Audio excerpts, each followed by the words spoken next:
Here we go!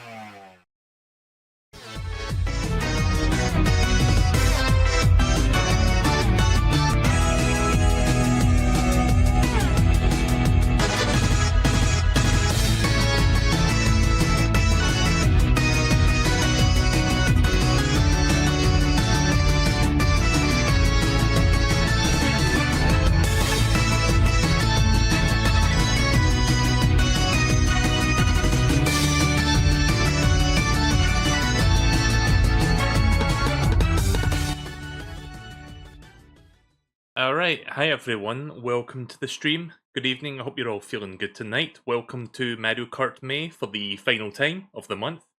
We are on the 31st of May. It's going to be the 1st of June for me soon enough, like it'll be midnight in like less than 2 hours.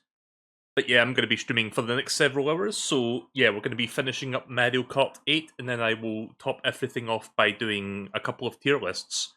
One of them is very long, so it could take a couple hours to like fill out, we'll see what happens. But yes, last day of Mario May, tomorrow it's time to be gay. Oh, I see, yeah. It is Pride Month, starting tomorrow. Yeah, time for all the corporations to pretend they care by changing their logos with rainbow colours, and then change them back on the 1st of August, or July, sorry. I can speak. Anyways, let's get started. So, I ran into a bit of an issue trying to get the DLC to work on the blank save file guest account that I was doing.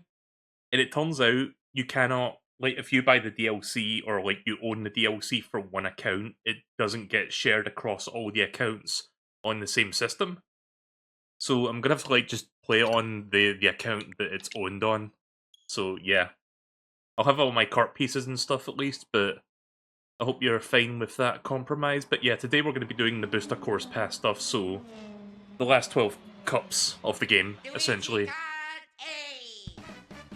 Oh hey, look at Sunshine Airport. Hey there, Tev. Right, so here we go. As you can see, I've done a lot of this already. Huh, I don't have a couple golds there, that's interesting.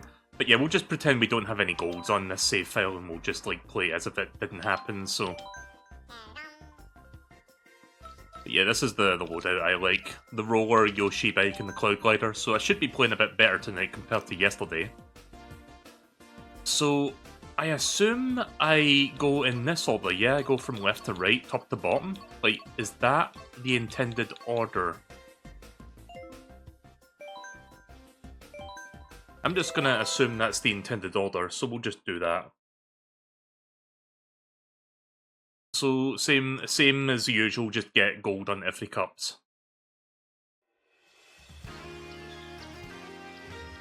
Right, so here's the first of the tour cups that got ported into this game. Now, a lot of people, when the Booster Course Pass stuff first came out, a lot of people criticised the art style when they ported it to this game.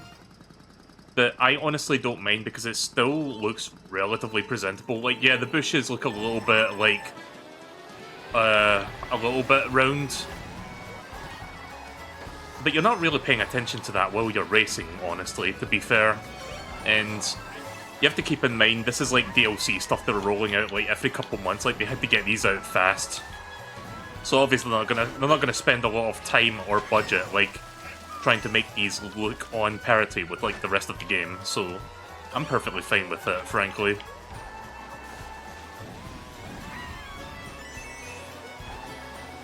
Oh shit.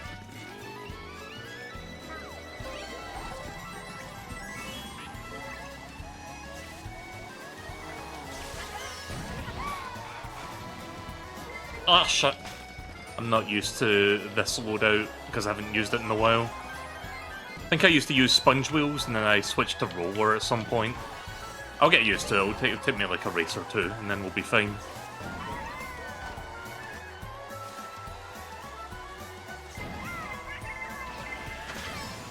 Nice. Gotta love it when you time that perfectly, when you have a green shell and you throw it behind you like that. Oh.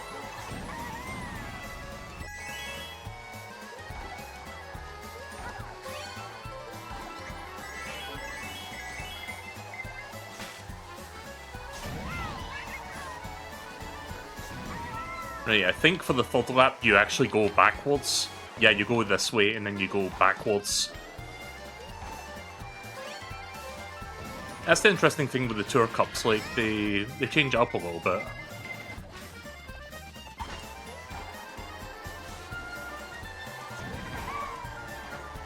Ooh, that was close. Up.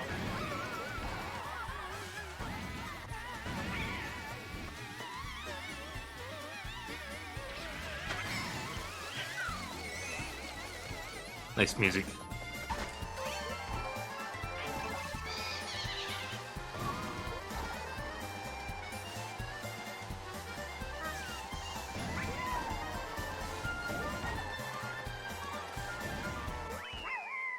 Alright, that was easy.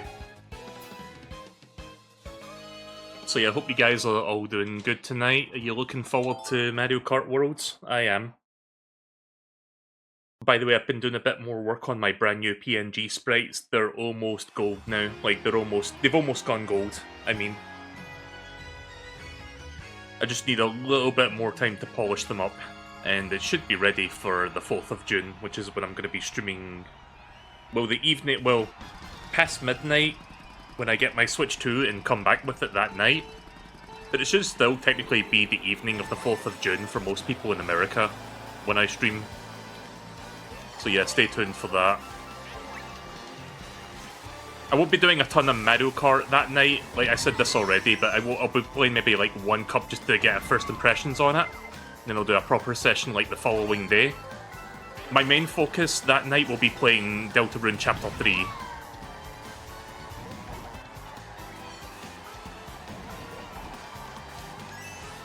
But I will check out some other stuff as well, like I'm going to do a little bit of Soul Calibur 2. Because that's going to be on GameCube NSO. I'll check out a few things. I might even like pop in an old Switch game to see how it runs on Switch 2. I think I'll use like Pokemon Violet as my game of choice because, you know, that game runs like ass on vanilla Switch. Be nice to see if that game runs at like 1080p 60 without fucking beta textures popping up like every other frame. I kid you not, like I like Pokemon Scarlet and Violet. I think it's a fun game when you can get past all the performance issues. But I kid you not, one time I fucking streamed that game. I remember when I was out in the field, for a frame or two, I saw like fucking beta textures popping in on the grassy fields, where they like replaced the grass texture with like a generic like stock like beta texture of like just a grids. Like, you know those grids they use for measuring distance? Like, that fucking appeared for like a brief moment when I was playing that game, and I was like, whoa, what the fuck? Oh boy. Ugh.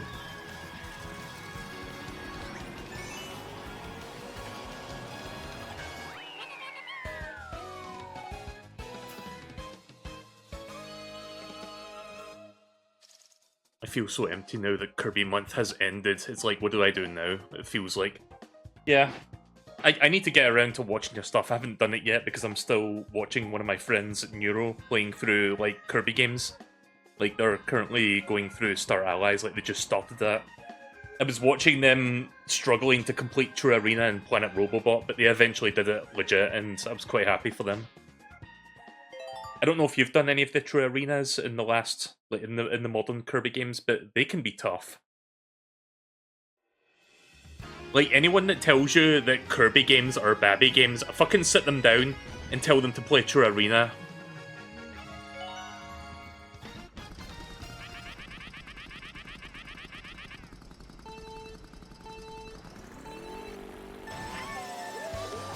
Will you get the upgraded Kirby Forgotten Land? Yes, I plan to get that just for the DLC story. I hope it's good. Like, I remember watching a little bit of it from the Nintendo Treehouse. Didn't seem like there was a whole lot going on, but I guess they didn't want to show too much of it, but I'm pretty sure HAL Labs are already well underway in development of the next mainline Kirby game, and this is just meant to, like, hold us over until then. But I'm interested. I'll check out the... I forgot what the DLC story is called. Like, the Crystal... I don't know. The Crystal Assholes? I forgot what they actually called it. But it has something to do with, like, how the entire, like, world is, like, being crystallized somehow. And you're kind of like replaying old levels, but you're not, because you're like going down different paths that you didn't go before. And apparently it's got new mouthful modes. They only shown one of them, which was like the spring mouthful mode. But yeah, I'll check it out. Oh boy, I hear a bullet shell.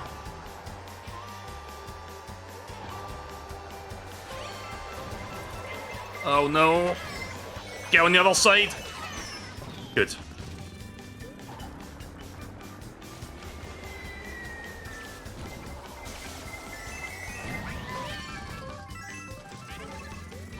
So without saying what it is yet, like I've got 2 tier lists lined up for after I finish the booster course pass stuff tonight. One of them will probably take me like maybe 5 or 10 minutes. It's a very small one. The other one will probably take me over an hour. It's a huge one. So get ready for that.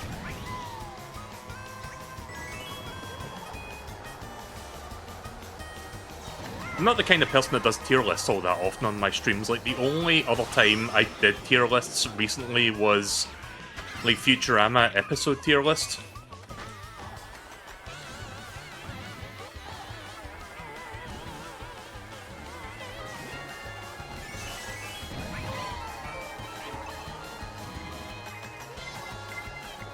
Hey, Chad. Kirby is like Mario, simple and accessible to everyone, not stressful, but the challenging content gets truly challenging. I'd say Kirby is just softer overall. Yeah, well, the main, like, core content of a Kirby game is softer, but it's the kind of game where when it pushes back, it really pushes back. Like, you've just got to dig deep to find that content. In the True Arena and, like, the last several Kirby games is, like, the gold standard for, like, a game that starts off, like, simple and accessible, but if you really want that fucking hardcore challenge, it's there.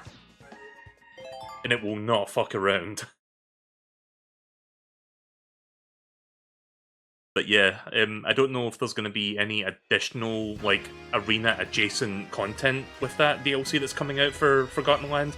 I would assume there's going to be, like, a new, like, thing to coincide with, like, what I assume is going to be, like, some new boss fights or, like, more difficult versions of existing boss fights. So yeah, we'll have to wait and see on that. My only concern right now is Nintendo has yet to confirm whether or not your existing Switch 1 save will actually carry into the Switch 2 version of the game. Like, I've not heard anything on that as of yet, and I don't want to replay the fucking game in order to unlock the new content. Hopefully that's not the case.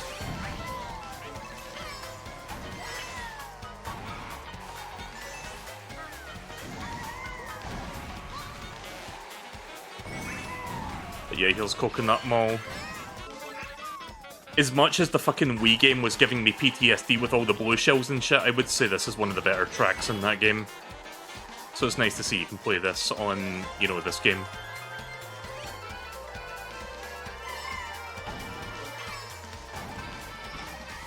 So yeah, the Booster Course Pass is pretty much... it's almost exclusively just retro tracks across the entire series, plus some tour stuff.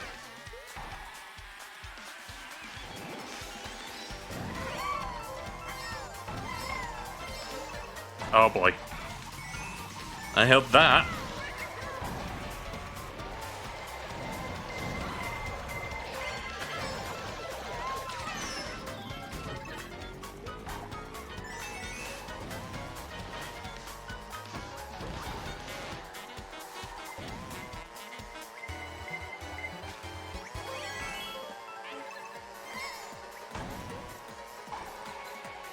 Ah shit. I always fuck up that turn for some reason. I think I'm just not used to these wheels. Oh, good job, DK. Okay!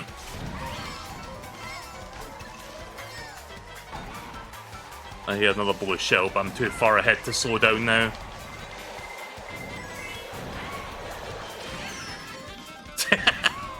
Oh, I still landed on that as well, that's funny. Whoa. Fucking shoppers doing donuts around the fucking parking lot? Okay. I forgot that was a thing in this game. Right, that's 1 cup down, 11 cups to go, so let's continue. Yeah, I do hope there is a way to like transfer your Switch 1 save to the Switch 2 edition of Kirby. We'll have to wait and see. Apparently there's going to be a Nintendo Direct happening in June. Like, there's been rumors swirling around that's going to be a thing. Which is weird, because that'll just be like only like a couple weeks after the fucking system comes out, like the new console. Then again, June is usually the month when a bunch of like video game companies announce a bunch of games. Like, Summer Games Fest is just around the corner. Probably going to stream that, and like a few other presentations that are like Summer Game Fest / E3 adjacent. So maybe we'll get a Nintendo Direct next month as well, that'd be fun. I'd like to see what else Nintendo is cooking. I still hope that we get like a mainline 3D Mario before the end of the year. You know, because not counting Bowser's Fury, the last proper 3D Mario we had was way back in 2017 with Odyssey.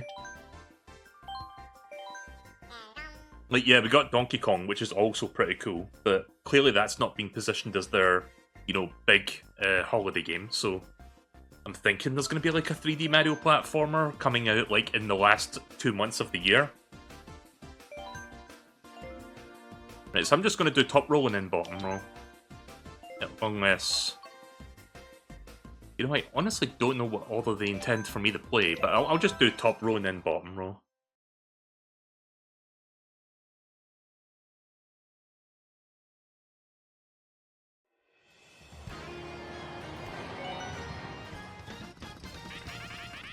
Right, so here's another tour track.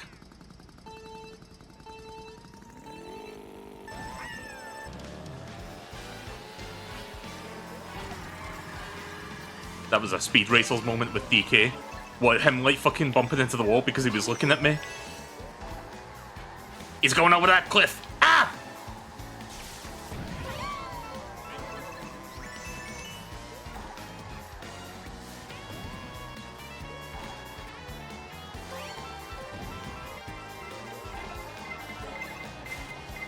Oh fuck.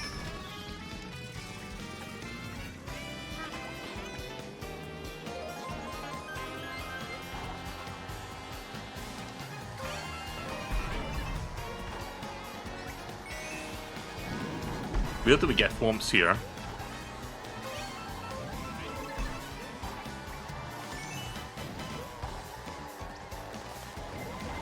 Oh boy.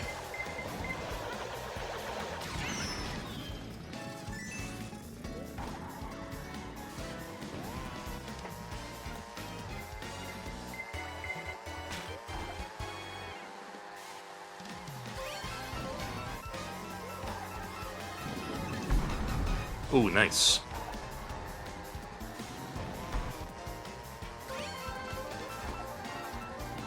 Yeah, try and fucking throw a bullet shell at me now, see what happens.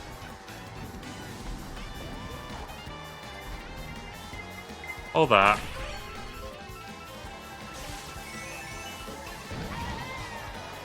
Oh, fuck.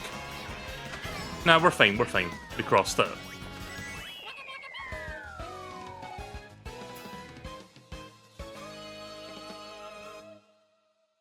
Makes me wonder if holding an item behind you will have weight now, since apparently all the items can be held behind you in the newest one. In the newest one, you don't even need to hold a button down to drag it behind you, like it's just automated. So as soon as you, like, pull a banana, for example, from the roulette wheel, like it's just already dragging behind you. So there's no additional, like, button hold on the part of the player in order to, like, keep it behind you. You just press the button to drop it. Or throw it, I guess. But yeah, I don't think weight will come into it at all.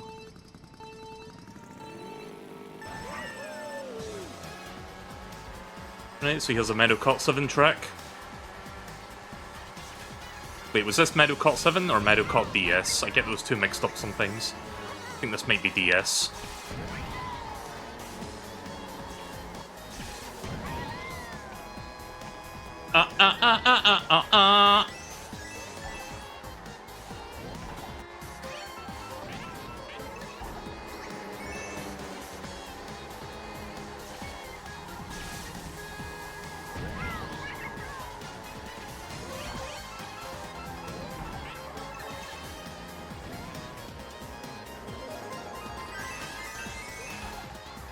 Right, well, I'm doing pretty good here so far. Yeah, the CPU in Mario Kart 8 is not terribly difficult compared to some of the games I've been doing during this marathon, but you know what? I am perfectly okay with that. I just want to, like, chill and have fun tonight and not, I don't want to suffer like I did with fucking Mario Kart Wii. Like, don't get me started on how much of a pain that was to, like, play to get all golds on that one. Just fucking getting bombarded with blue shells, like, every 2 seconds.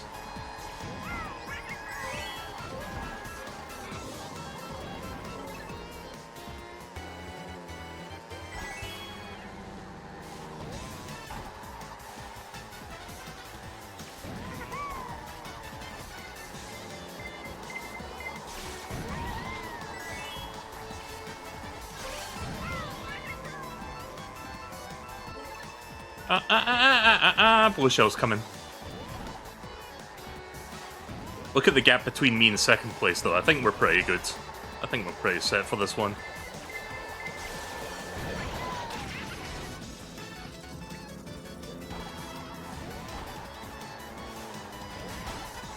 Yeah, there was just no contest in this race.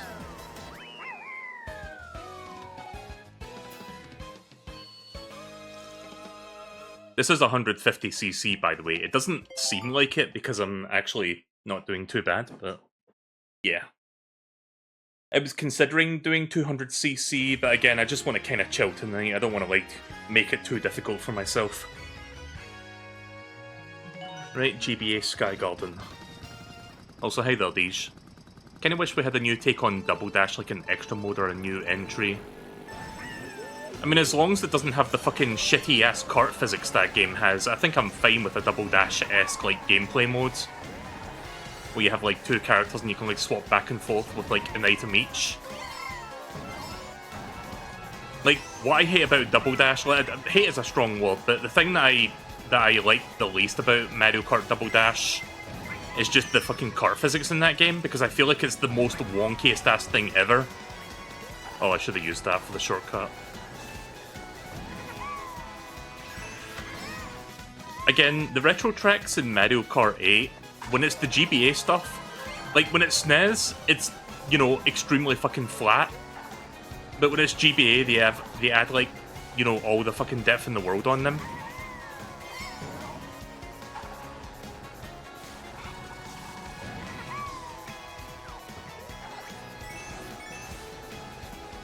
Well...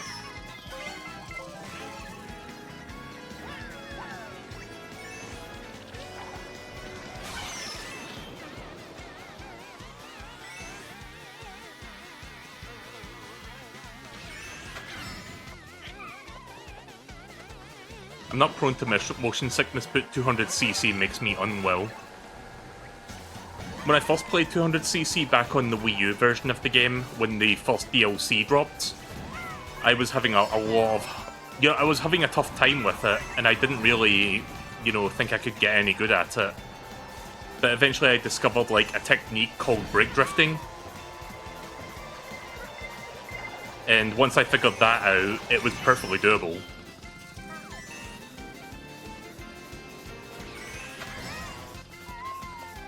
The only game that gave me genuine motion sickness was Sonic Unleashed. The PS3 port in particular is what I had. Yeah, Sonic Unleashed has never given me motion sickness, but I can easily see why, because that game has a ton of, like, motion blur when you're going at, like, 100 miles per hour.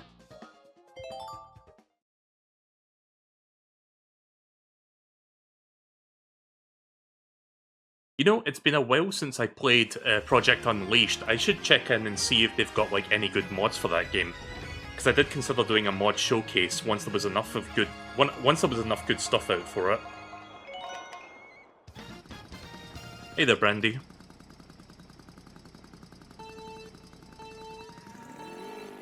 So I would say this is one of the better tour tracks in the game. Ninja Hideaway is pretty good. I also love the music, like, this song is banging. This also makes me think of Origami King. Like, you know that one chapter where you go to, like, a ninja amusement park? This kind of makes me think of that a little bit.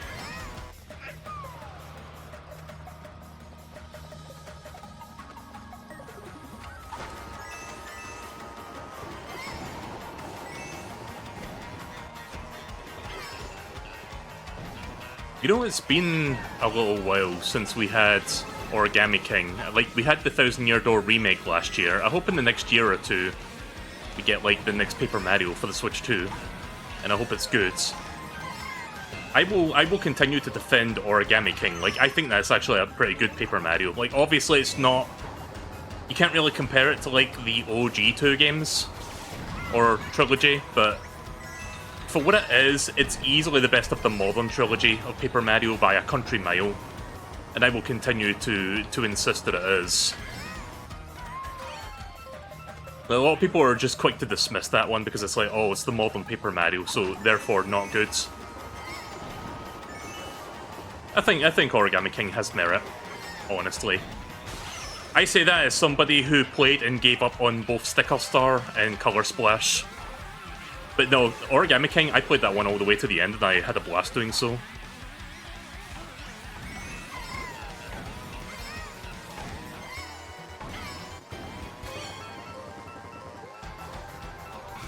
Like, Origami King I felt like was a step in the right direction.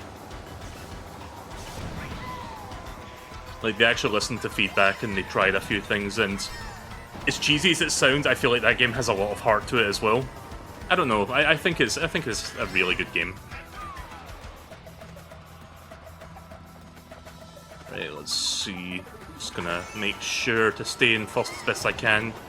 As long as the blue shell doesn't pelt me, I think I should keep first. Nope.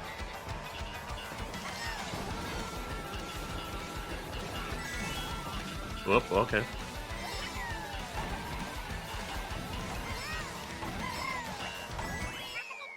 There we go. Origami King looked interesting to me, I just didn't have the money to afford it when it came out. There's just so many games. Yeah, that can be a problem. And you know, with game prices going up with the Switch 2, I imagine it'll be even harder just to get, like, not only to, like, play certain games, but also be able to afford them.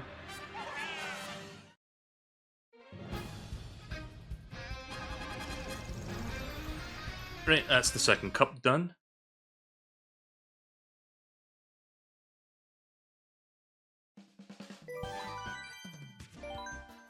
Alright.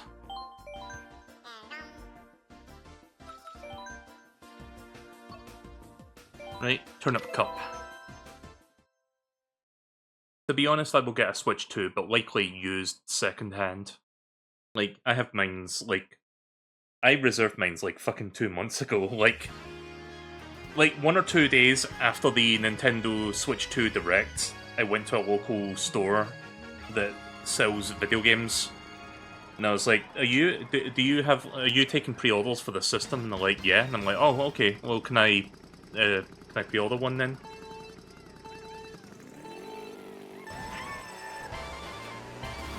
Like, I put a deposit down and I got, like, the receipt that pretty much just proves that I put a deposit down for it. I put that in a safe place for the past 2 months. Like, I've been checking every now and again just to make sure it's still there so I don't forget. But yeah, on the evening of June 4th, I'm just going to take that with me and then redeem my console and then come back with it and then stream it.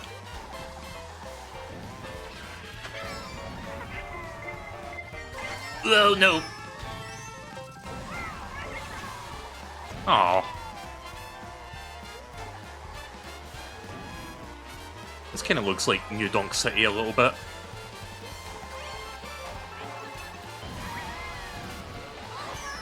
Bitch. I rarely buy consoles day one. I typically try to get a Nintendo console day one when I can. The only console I ever got at midnight, though, I said this before, but it was the 3DS. Like, I just went to a supermarket that was, like, open 24/7, and they were just selling them at midnight.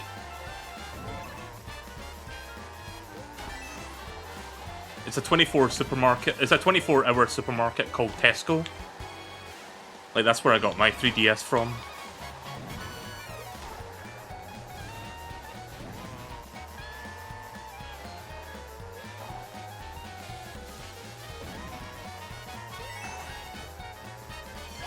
I was thinking about the idea of, like, back when the Switch 1 was coming out, I was thinking about the idea of, like, you know, the midnight launches and whatnot, but I already, like, reserved, like, a pre-order from Amazon. Damn it.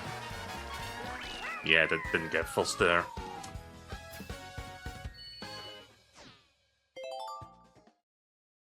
But yeah, I already had a reservation from Amazon for the first Switch, so I was just like, yeah, I'm not gonna risk trying to go to a midnight thing. I'm just gonna let Amazon deliver it instead.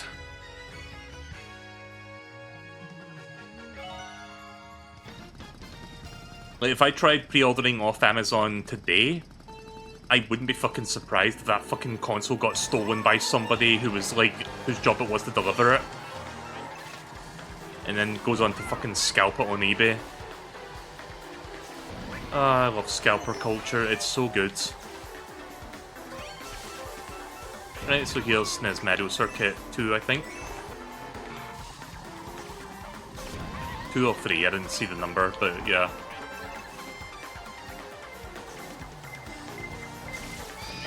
Oh!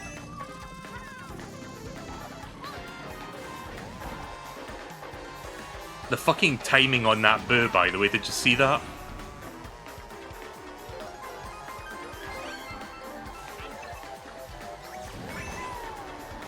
Bullet shell.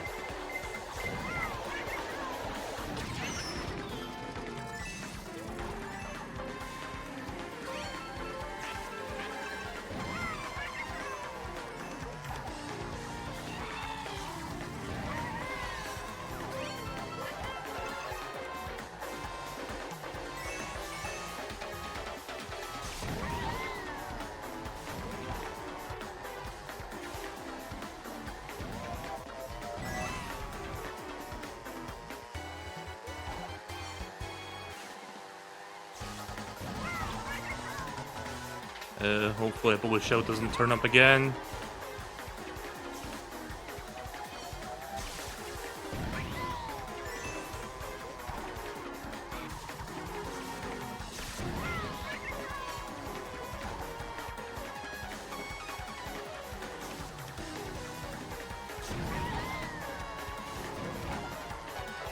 Nah, we're fine.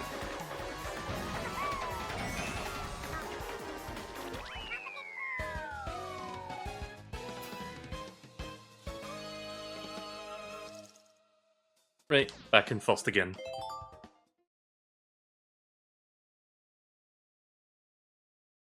Tried to order an iPhone 16 off Amazon and they lost it.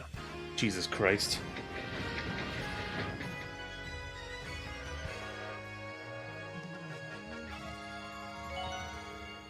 Right, N64 Calamari Desert. This one I really like in terms of the booster course pass because they do something unique with it.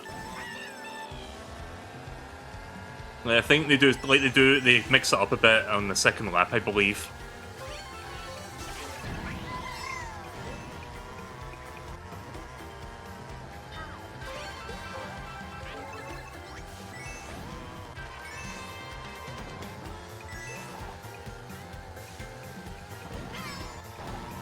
So yeah, I believe this is based off of Mario Kart Tour in particular.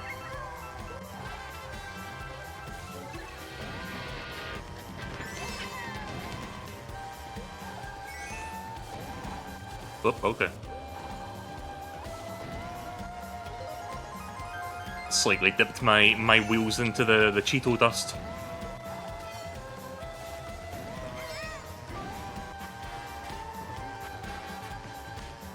Right, so check this out. Look at the path ahead of me. Oh.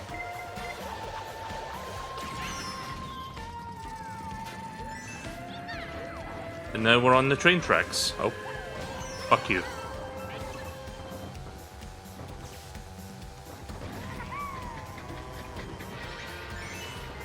Ah, fuck.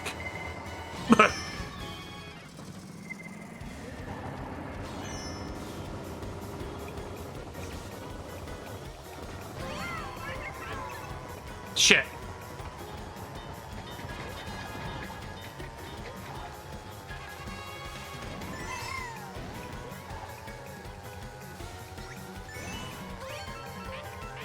Ah! Keep missing the double and I keep getting a coin.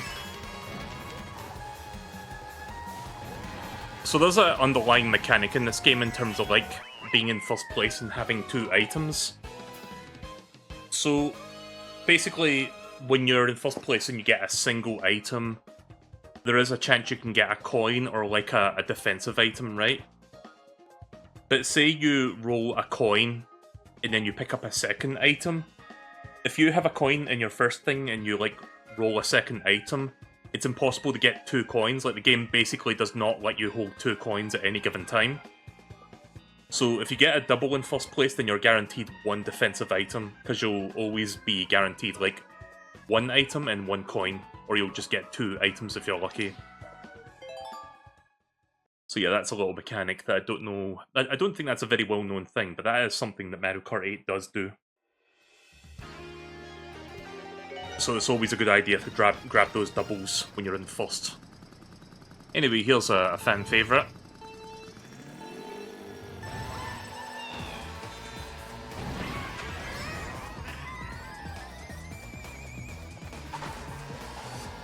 I think they did a good job with like translating Waluigi Pinball to Mario Kart 8.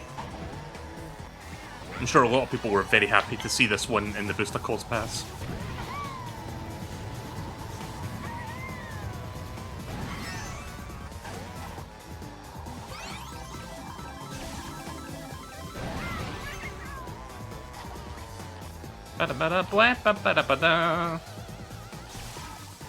Oh.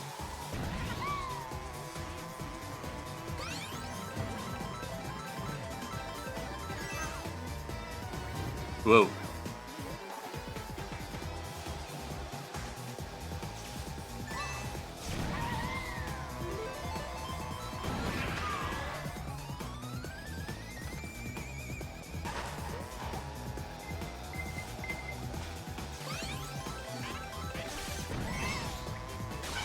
Oop, okay. I wish they didn't fumble the bag so bad with Mario Strikers. Yeah, I heard that the Switch one wasn't very good. I played the beta for it, but it didn't really interest me enough to buy the game.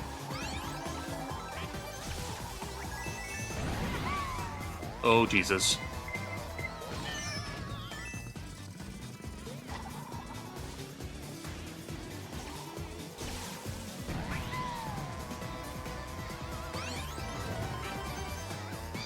Blech.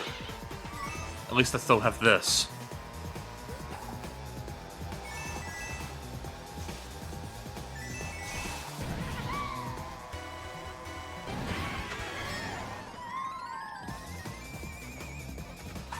Mario Strikers charged with peaked. Which one was that? Was that the one on the Wii, or...?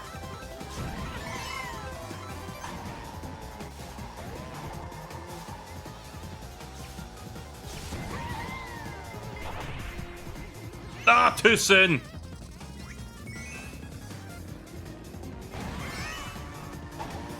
Let me get that double. So yeah, you see how I got 1 defensive item and 1 coin? You will never see 2 coins show up when you grab that.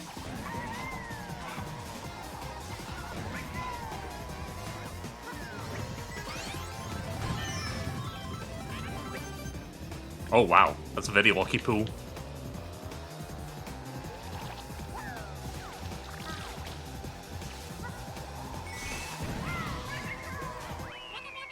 There we go. Yeah, I never really got into the Mario Strikers games, honestly. Like, a lot of the Mario sports games I never really got into.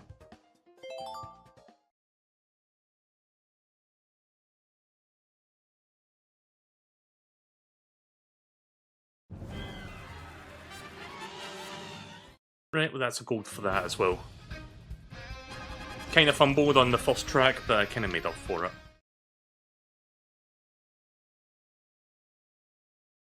Golf and tennis on the GBA were really good.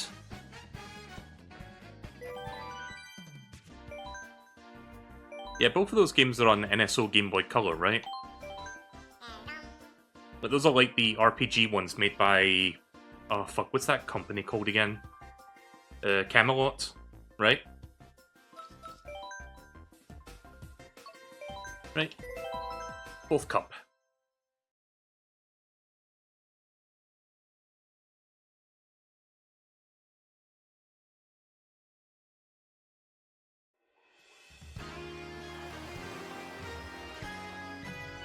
Right, here's another tour track, Sydney Sprint. Didn't we do Sydney Sprint when I streamed Mario Kart Tour the other day? I think we did. Like, because there was that one part where you see like a giant football or like a soccer ball.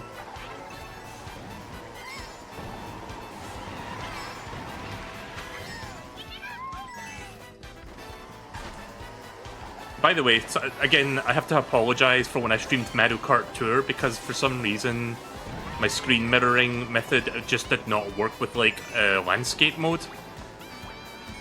It would just crash it whenever I tried to do that, so I had to like play it in fucking portrait instead.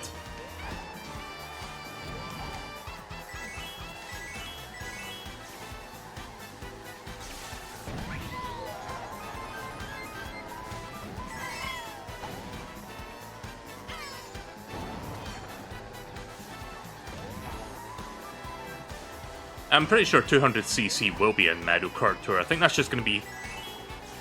not Tour, sorry, World. But yeah, I think that will be a standard going forward.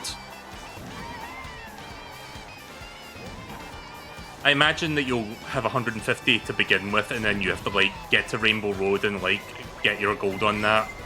And then 200 will unlock, as well as mirror modes.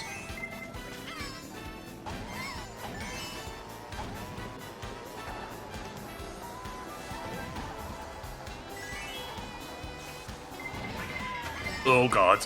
Oh no!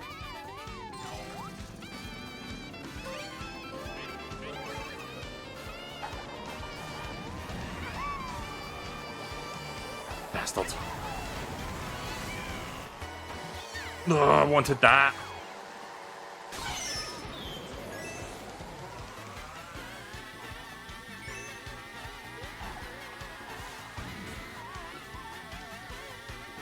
I want a slipstream, please.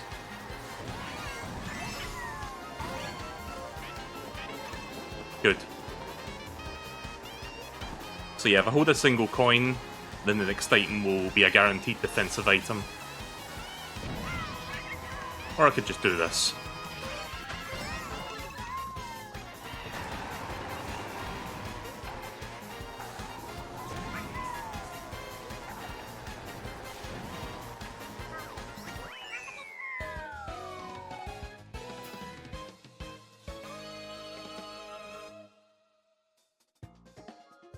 Given that Tour that has 200cc despite being a spin-off world will. Yeah, I think it is just going to be a standard going forward, honestly.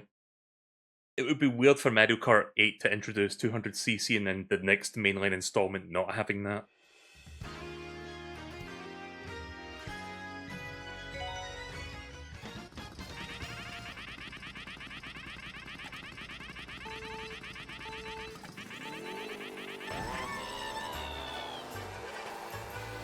Right, so here's another GBA track. Oh god. Thanks, DK.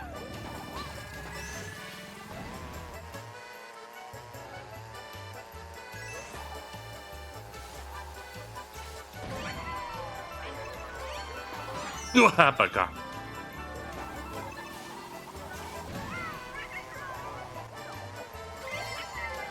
Oh no.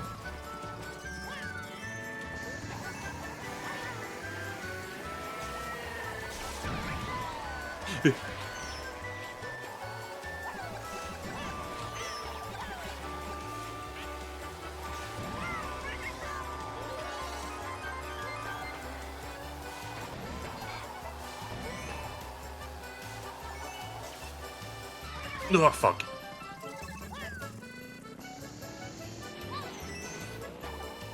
At least I hit somebody with that, I guess. Oh.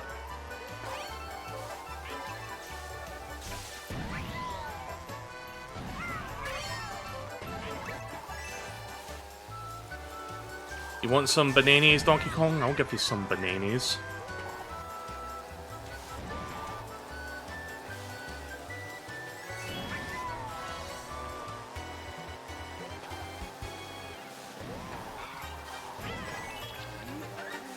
Baba.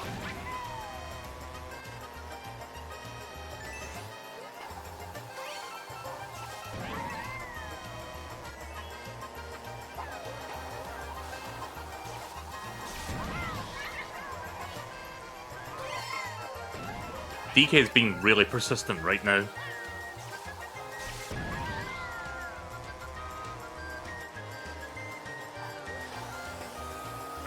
Alright, I won. Just needed that slipstream.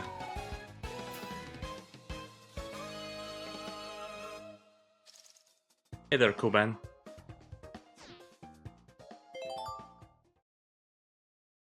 How we feeling about DK and Diddy's new looks? Personally, I ain't a fan.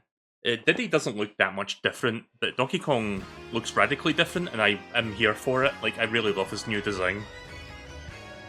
Like, his new design just makes me think back to the Donkey Kong, fuck, what game was it? Donkey Kong 93? Like, the Game Boy one? Kinda has that energy to it a little bit. Almost feels like Nintendo going back to their roots, really. As much as I like the Rareware design, it's nice to see them finally like doing something different for a change, instead of just coasting on that for the next 3 decades.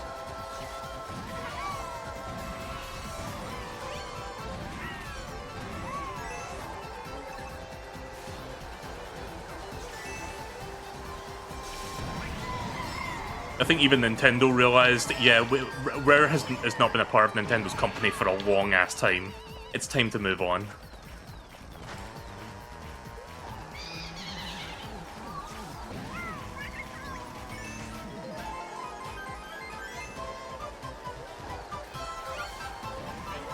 Remember when Microsoft bought Rareware, and there was like some guy at Microsoft who thought that if they bought like Rareware, they would get the rights to Donkey Kong? Anyone remember that shit? Oh fuck.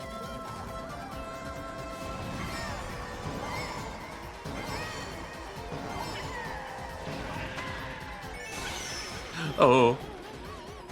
Oh yeah, that's the thing that Mario Kart 8 Deluxe does that the vanilla Mario Kart 8 doesn't do. Like, they basically made it so if you're in gliding mode and a Thunderbolt happens, you don't, like, lose the ability to glide. Like, you just continue gliding.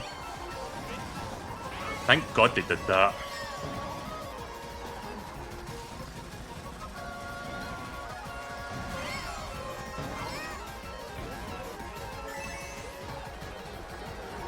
Hey there, Nero.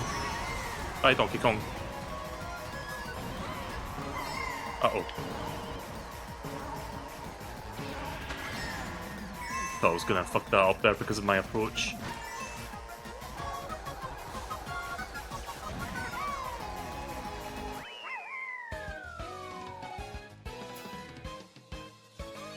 But yeah, regarding Donkey Kong's new design, I really love it. Like, it's super fucking expressive. Like, it's just oozing with personality.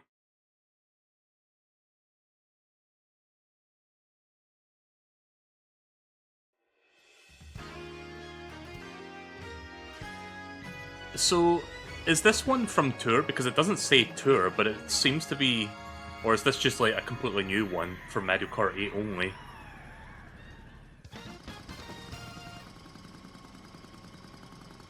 See, I thought this was a Tour track, but it doesn't say Tour.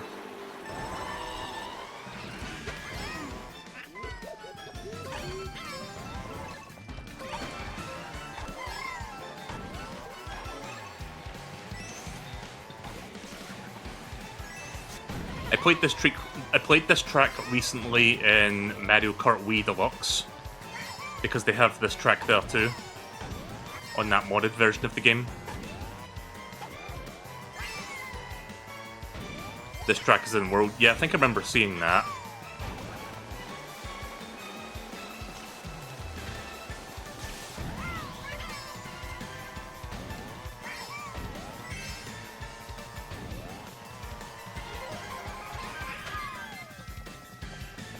It's a Mario Kart original, but it's also in Tour 2.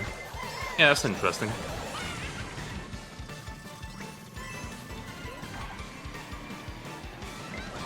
Oh boy! Come on. Ugh. Don't you dare dab at me with that red shell of yours.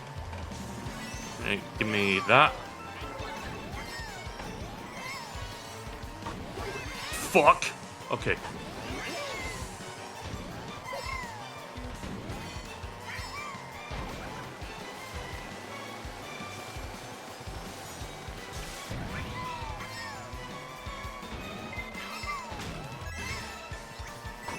By the way, there was an interview with like one of the people that are working on Mario Kart Worlds, and they were talking about like the driving on the water mechanics when your like car turns into like kind of a water vehicle, and like the intricacies of like, you know, doing like trick stunts and stuff off of like the waves and shit, and how it's kind of like wave race.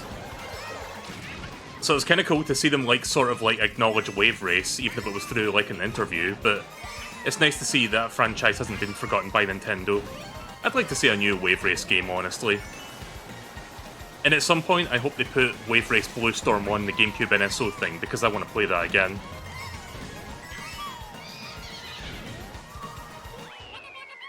You might see me play Wave Race on stream in like a couple months once I get my analog 3D console, like the FPGA N64 thing that I told you guys about.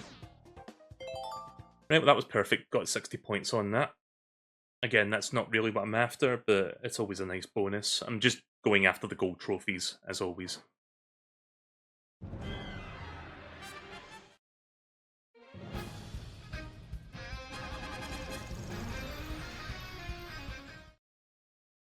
So yeah, the rate we're going, it'll probably take me less than 3 hours to like get all the golds on this. Right.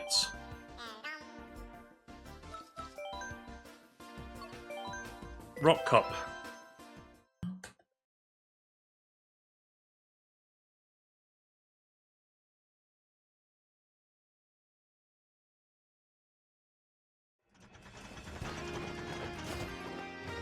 Tour London Loop.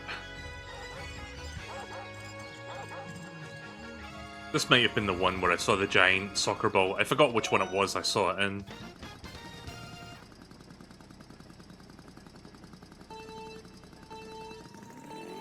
Can't say I've ever been particularly fond of the rare/country design. I don't really hate the country design, like, I think it's fine, it's good. But it kinda sucks Nintendo hasn't really tried to, like, do their own thing with it after, like, Rare long abandoned Nintendo as a result of circumstance. So it's nice to see Nintendo actually doing something with it for once. Here's the thing about, like, some of Nintendo's characters, like, some of them it's kind of hard to redesign or, like, give a bit of a facelift. Just because of, like, how they look. Like, Kirby, for example, like, it's just a pink ball with eyes. Like, you can't really improve or, like, iterate on that too much.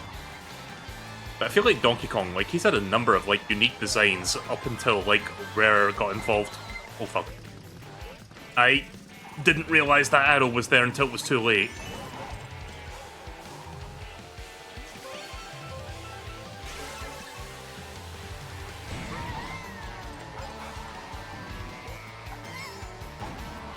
But yeah, there was like Nintendo like did a bunch of like designs for Donkey Kong over the years, up until the mid-90s.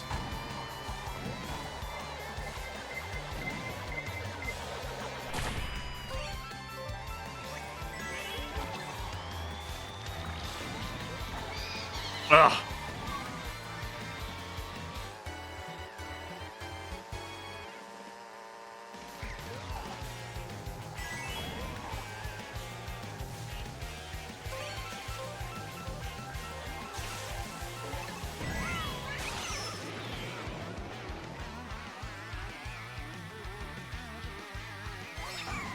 All right.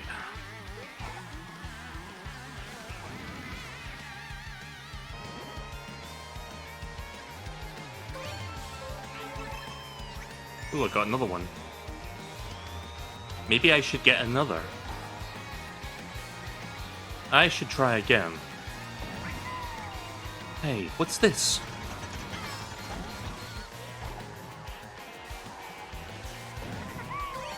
It's the same one.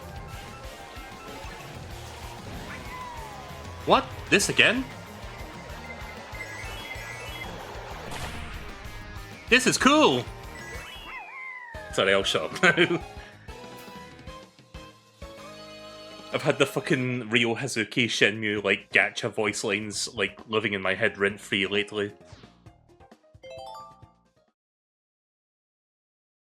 Fucking love Shenmue. I've been considering trying to get into the Yakuza games again, because I did stream like Yakuza 0 like a few years ago, but I only like streamed 1 or 2 sessions of it and then I never picked it up again. It's not that I didn't like or anything, it's just I think I was just busy with other games at the time, so that one kind of had to be dropped at the moment. But I'm thinking of like getting Yakuza 0 Deluxe Director's Cut on Switch 2, because that has like new content that's not in any other version of the game.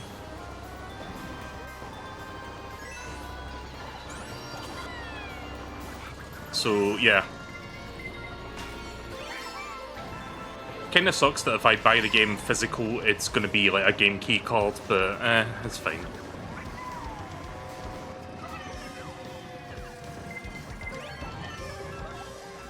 The whole fucking Switch 2 and game key card thing doesn't sit right with me. I will be fair and say having game key cards is not the worst thing they could have done for like Switch 2 games.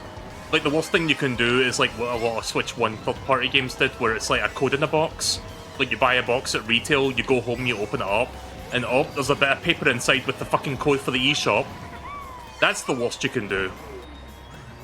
Shite.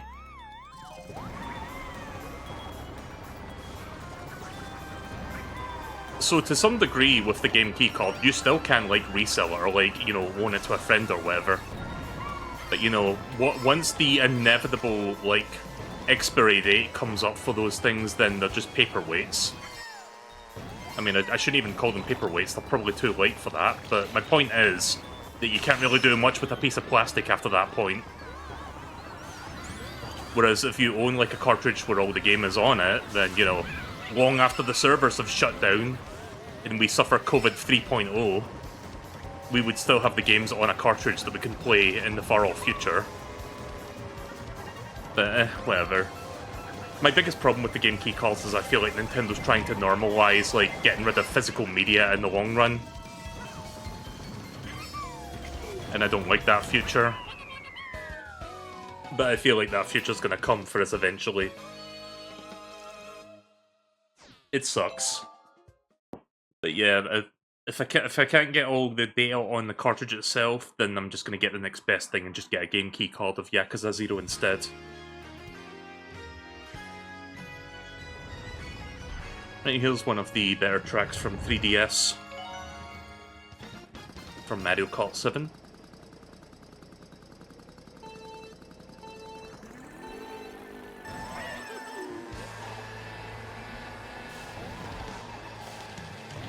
By the way, chat, I'm gonna tell you something interesting. Well, not interesting, it's... I had a bit of a fucking weird experience today, right? So, I went to the local convenience store to, like, pick up a couple things just to buy and then come back, right? And on the way back, I stopped at a local Chinese takeout to, like, get something for dinner. So I went to the Chinese takeout, I ordered my food, I sat down, but as I was going to sit down at the bench at the side where I have to wait for my order to get prepped and ready, something weird fucking happened. Like, there was some person at the entrance, and they were, like, dressed in drag or something. Like, they were dressed in, like, the most flamboyant, like, pantomime clothing you can think of. They had, like, a shit ton of makeup on their face. And they had their, like, they weren't even, like, the door wasn't even fully open. It was, like, partially open and their head was, like, peeking through it. And I noticed them, and he looked at me with a weird face, and he went, "Hello," and then closed the door and left. And me and the other guy sitting at the bench waiting for our orders were fucking confused. It was like, wait, what was that about? What? I don't know what happened. Like, what? Never seen him again. He just disappeared into the ether. I don't know what the fuck that was. Why he did that. Maybe something happened earlier today, like a convention or something? Like, I don't know what happened. Like, just some random guy that just fucking appeared out of nowhere. And, like, tried to have a bit of a laugh with the people inside the Chinese takeout store. I'm just as confused as you are.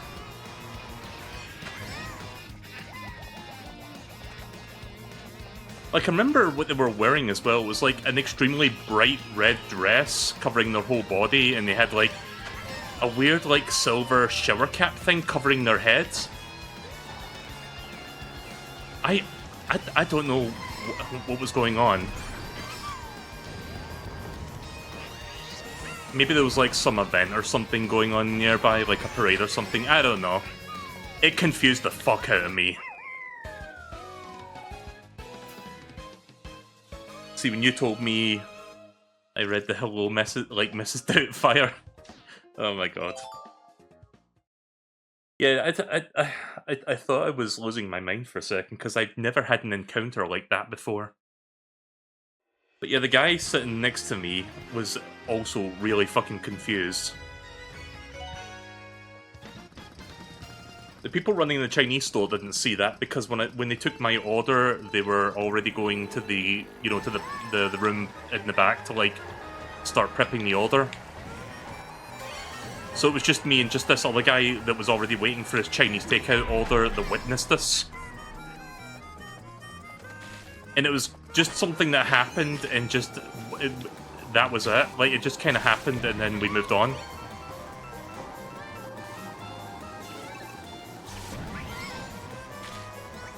I have no idea. Anyway, Maple Tree Way, also from 3DS, I think. Wait, no, Wii, sorry.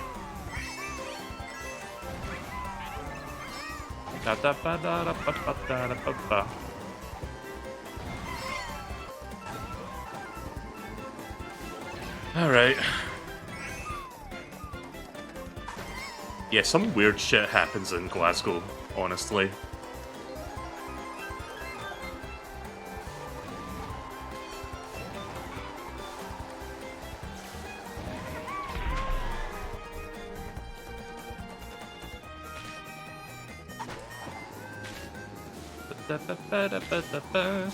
I do like this song, this one's good.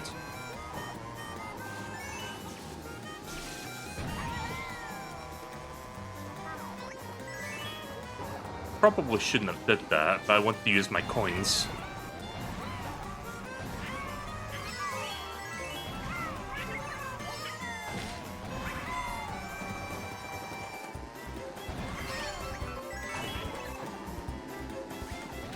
There we go.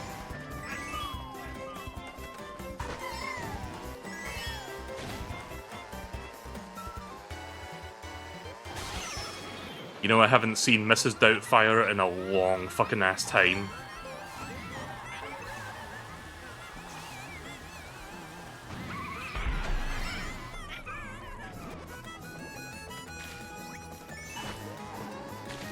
Maybe I'll watch it again sometime, I don't know.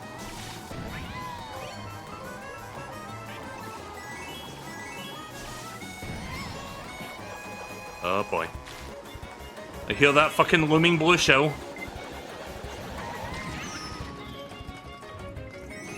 Oh, okay. I was gonna reverse there to use that boost, but I probably shouldn't have did that. Ooh. Oh, you bitch! Oh boy, oh no.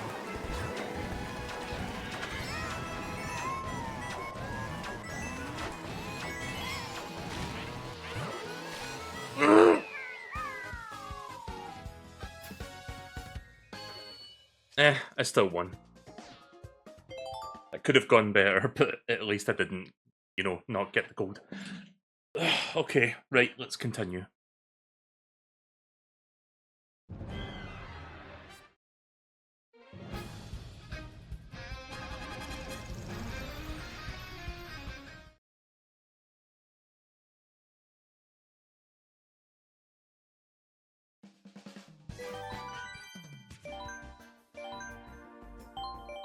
Let's see, how many cups do I have left? I think I've got 7 more.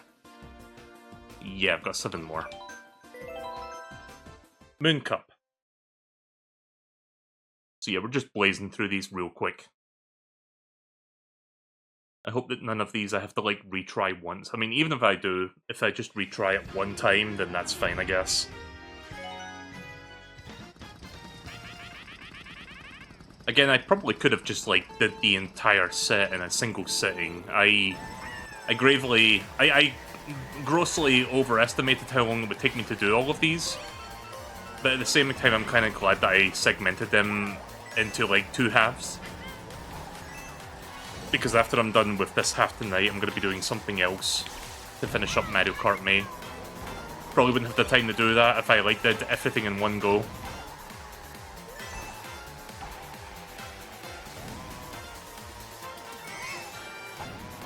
I like this song, this one's good.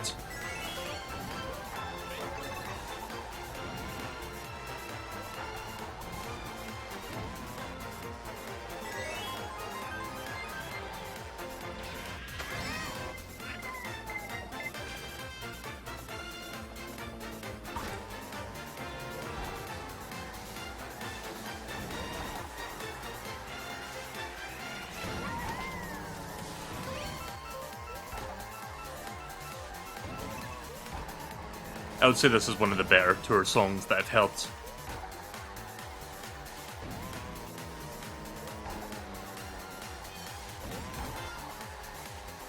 What country am I in right now in this game? Because I didn't pay attention to the name of it.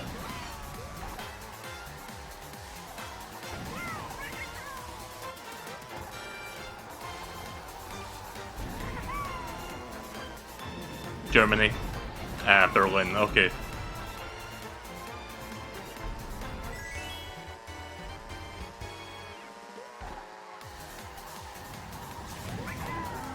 Oh, okay.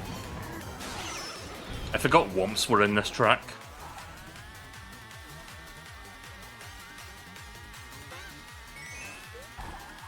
Surprised the blue shell hasn't turned up yet. Oh god.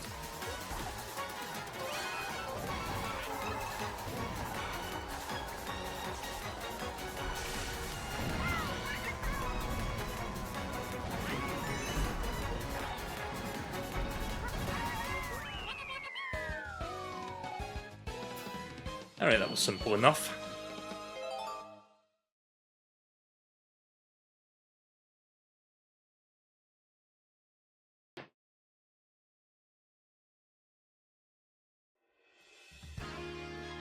Yes, DS Peach Gardens, but I think this is also kind of basing itself off of Tour, because I think you like go backwards on the third lap.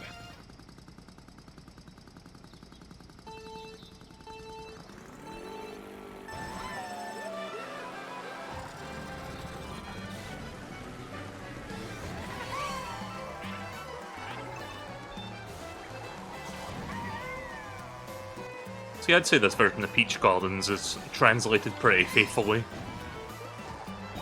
Oh.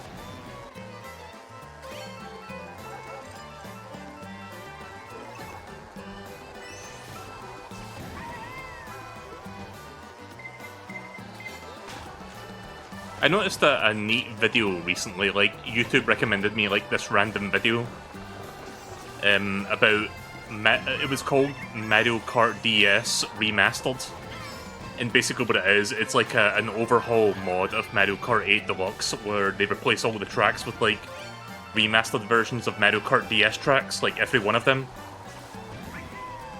If I'd known about that sooner, I would have considered maybe adding that to the marathon.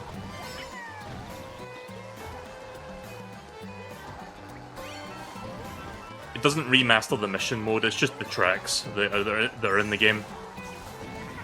And yes, it does have Airship Fortress in that mod. I'm still sad that Airship Fortress is not in Mario Kart 8 after all the booster core stuff. But hey, at least it'll be in World. Oh god. Damn.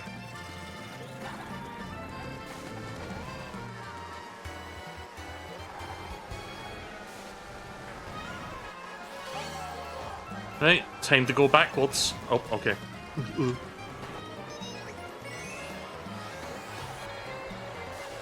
Oh.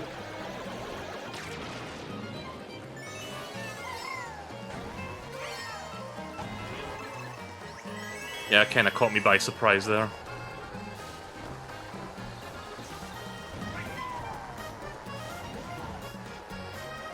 We should be fine, I think.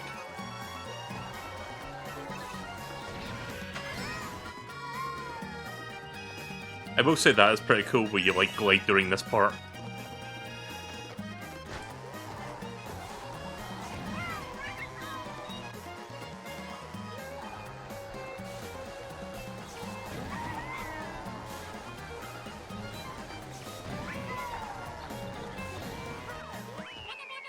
Hey.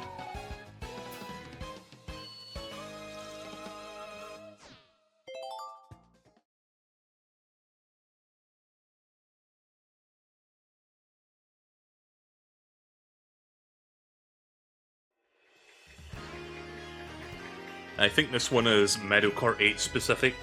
It does not say Tour. Merry Mountain. Keep in mind, it was not... I don't think it was around winter or Christmas time when this fucking track came out. I think it was like summertime. Or like near that.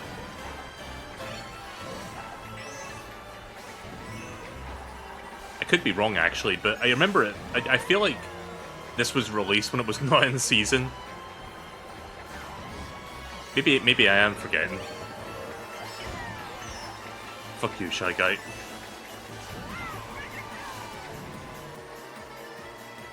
There's that stock train chimney sound that Nintendo likes to use in their Marios.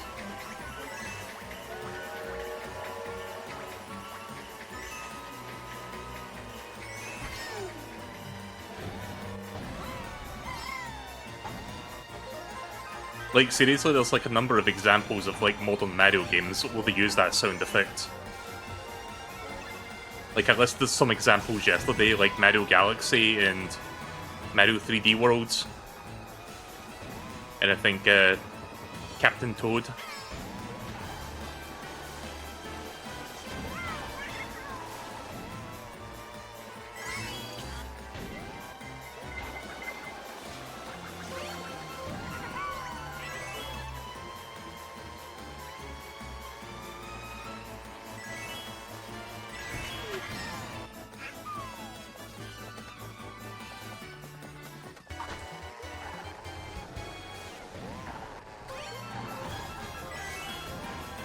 So did this one eventually appear in Tour, or has this always been just an 8 only?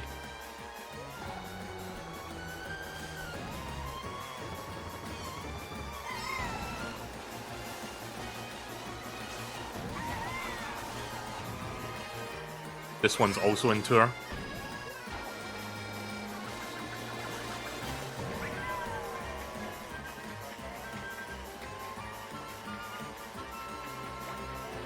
Okay.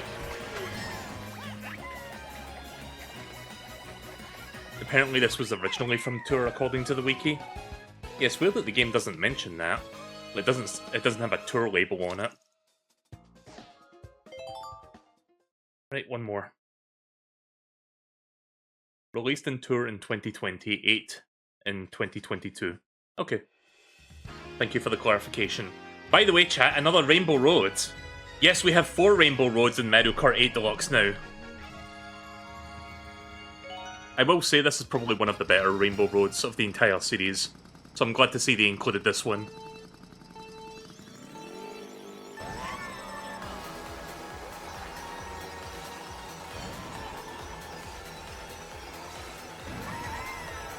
It's called a road, it's called a Rainbow Road. It is a road that you go. You know the deal by now. You know the joke. Go, go, go, go, go. Oops.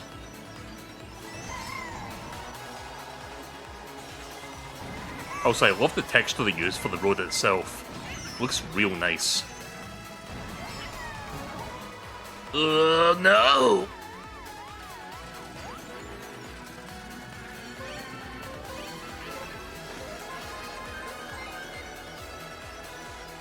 Oh yeah, it's a segmented track.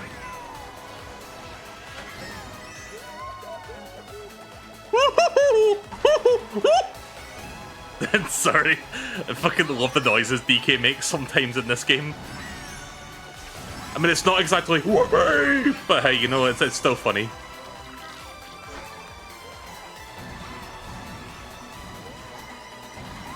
Uh-oh. Oh no. I don't like that.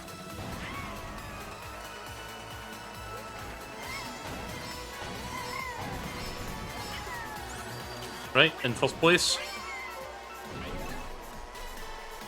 Yeah, this is a fun Rainbow Road. I like this one a lot.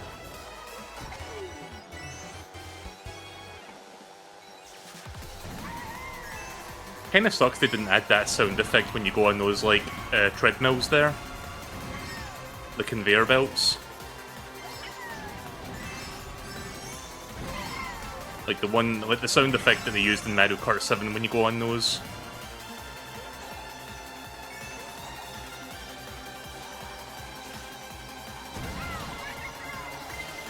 Oh, shit! You know what? It's fine. I still got the gold. I kind of panicked there for a second because I saw the red shell coming and realized that my first item was not the defensive one. But it's fine. I still got the gold. That's all that matters. If it wasn't for that, then I probably wouldn't have fucked up on that last turn there as I was scrambling to get the banana.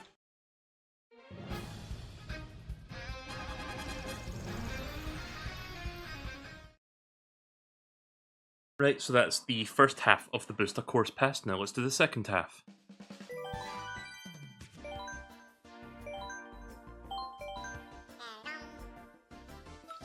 So yeah, I've not even been streaming for an hour and a half yet, so we should be done within the next hour and a half, I think. Right, Apple Cup.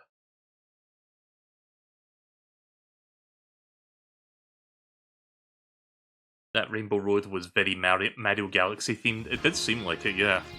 Also not Apple Cup, it's called Fruit Cup. Actually, no, it's called the Wampa Cup. Amsterdam Drift.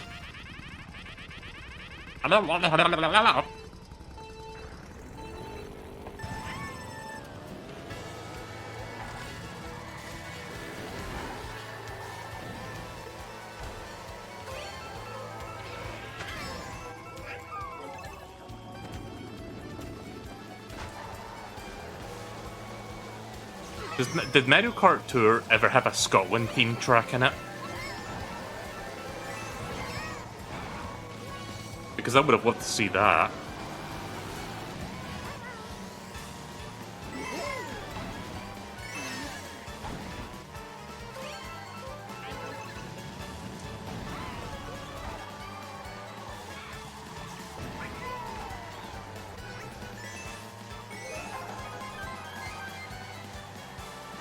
Oh boy.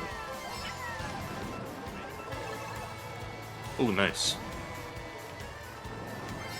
Also, why am I hearing fucking Arms chorus right now in this song?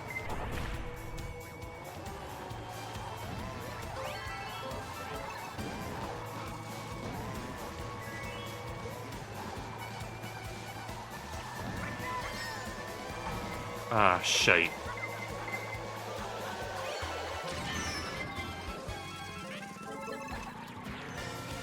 At least I got 2 defensive items now. Oh boy.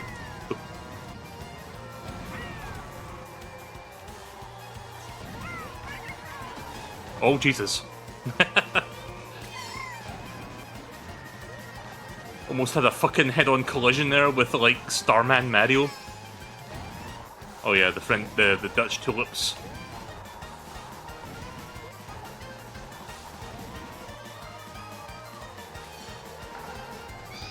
Oh, Jesus. It's alright, I still got something to defend myself with. Nice. The only UK track is the London Loop. Yeah, I had a feeling that was the case. No love for Scotland. There's never any love for Scotland. I mean, the only...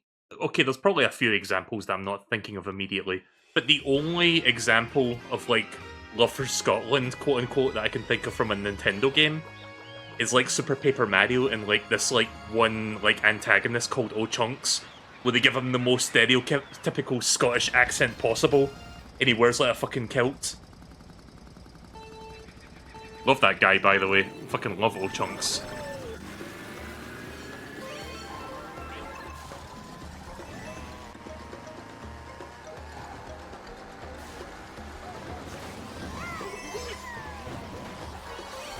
I think I talked about this on stream before, but does anyone remember the English dub of Mega Man NT Warrior? Like the Mega Man Battle Network anime? Like, in that English dub, like, the fucking, I forgot his name, Mr. Torch? Like, the guy that has, like, fireman.exe? Like, he just has the most incredibly Scottish accent in the world, and I fucking love it.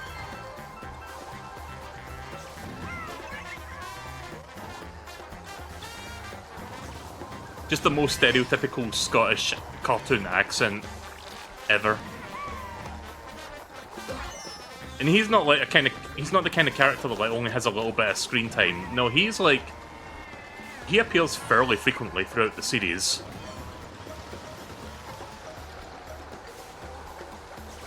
He almost kind of has like Team Rocket status, that guy, with how frequently he shows up.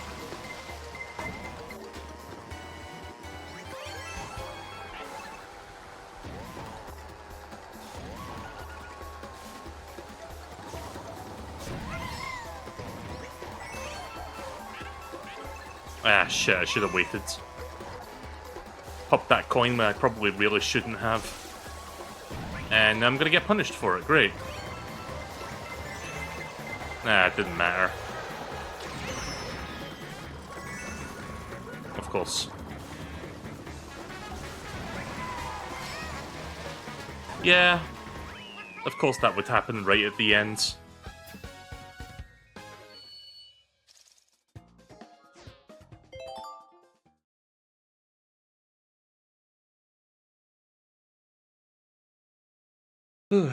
Right. DK Snowball Cross from Wii.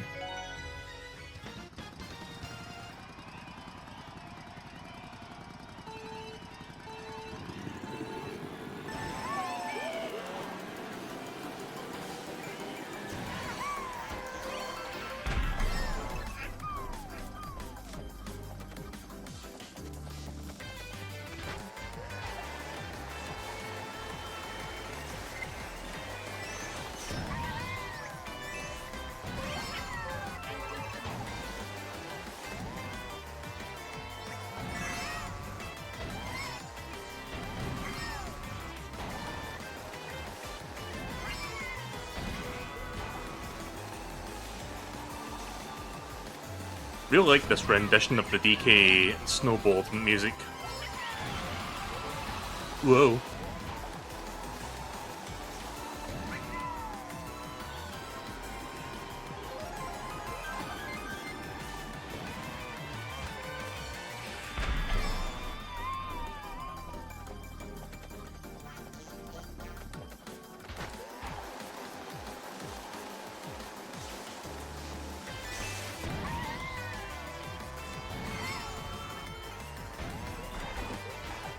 Ah, shite.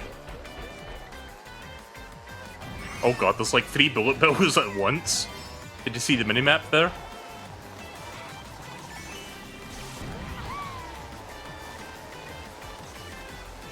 I'd say this is one of the better, like, Wii tracks translated to Mario Kart 8.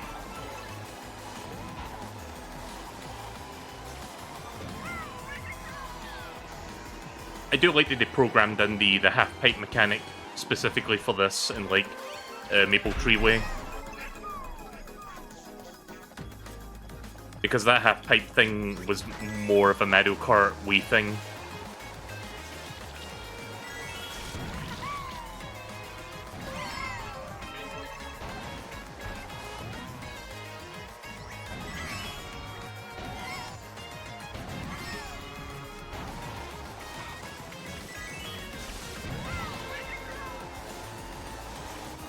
Yeah, we're pretty much in the clear at this point by the looks of things.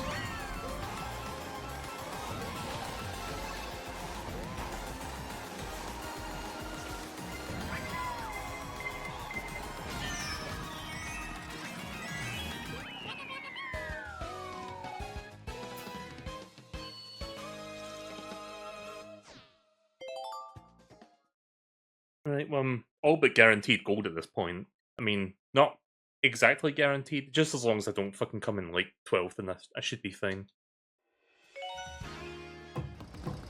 Yeah, there's a Yoshi's Island stage in this game now. I forgot about this.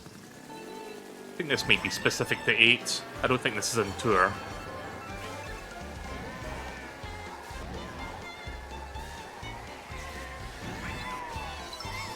I really need to play Yoshi's Island again at some point. It's been a long time since I've played that game. That could be a fun stream in the near future, I feel. It is in Tour? Oh, okay then.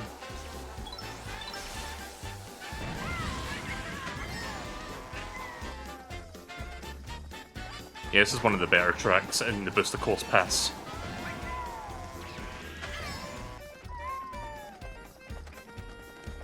Really like the art style, like they try to recreate the look of it to a degree. Oh yeah, the Yoshi Dragon coins as well, that's another nice touch.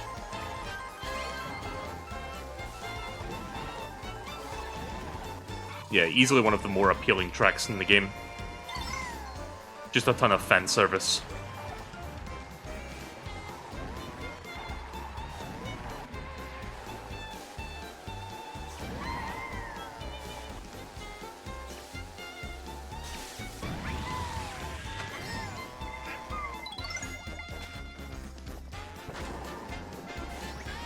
Shit, didn't get the double.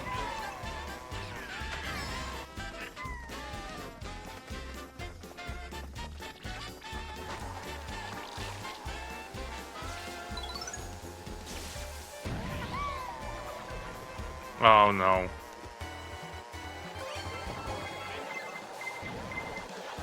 Yeah.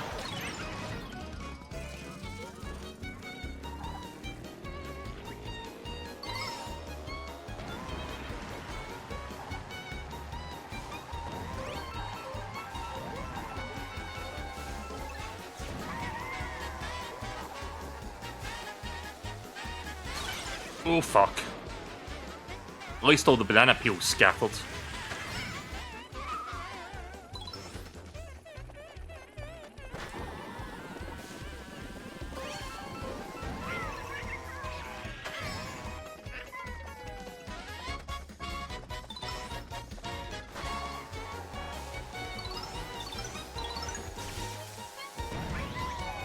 Also, I like the goal thing there, the goal ring.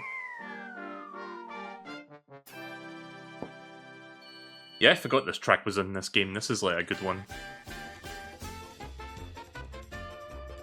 And then of course you get the victory music for when you clear a stage. Yeah, I really need to play Yoshi's Island again. It's been a hot minute since I've streamed, like, since I played that in general, honestly. Yeah, once I've gotten around to checking out some Switch 2 stuff, I might maybe do that in the weeks to come. I'll see if I can find the time to, like, stop that at some point.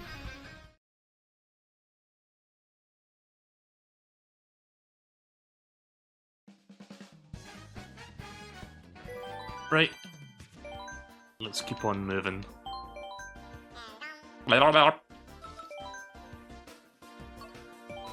Right, Boomerang Cup.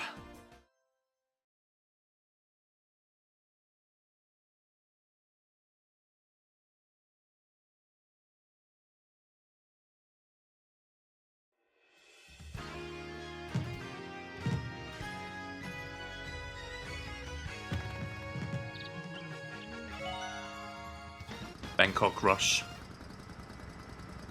Silly question, but where is Bangkok? Is that China or is that Hong Kong? I'm not even sure.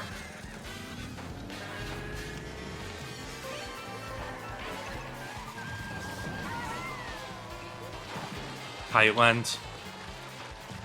I'm not an expert on geography, unfortunately.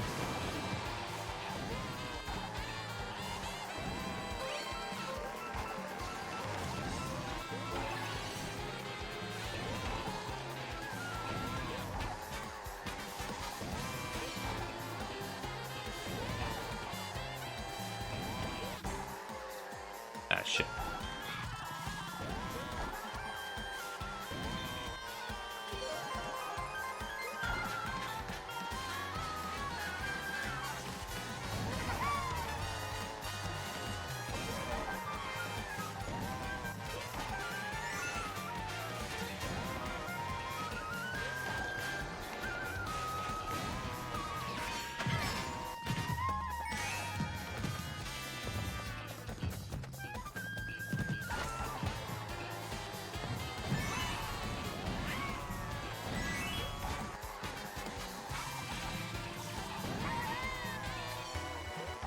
Alright, final lap.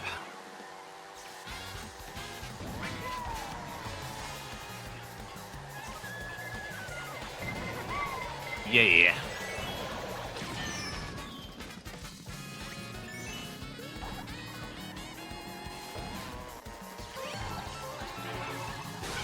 Oh my god.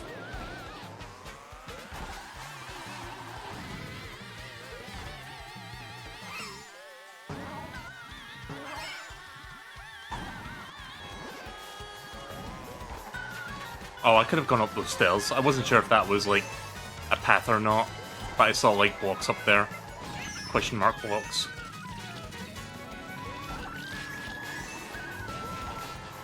I don't remember this track as much when I played Booster Course Pass stuff.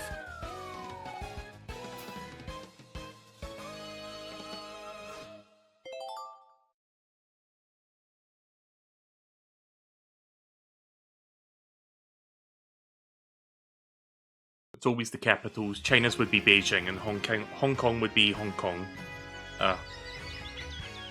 DS Mario Circuit.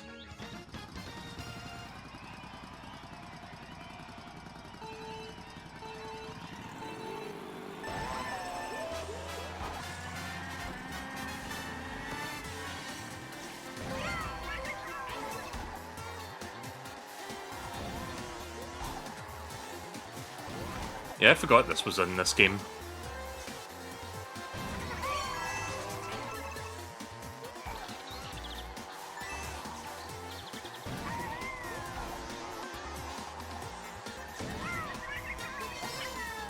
I will say this does look pretty good, honestly.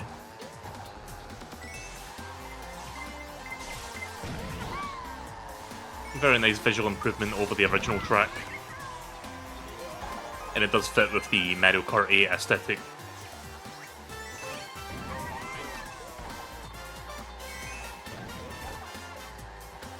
Oh, jeez.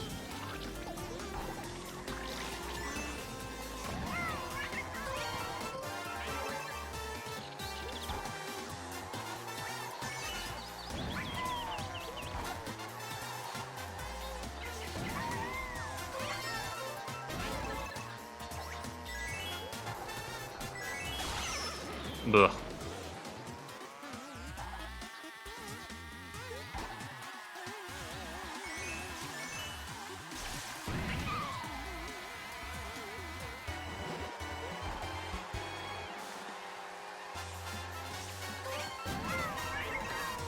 Ah, fuck, blue shell incoming. And I'm too far ahead to slow down.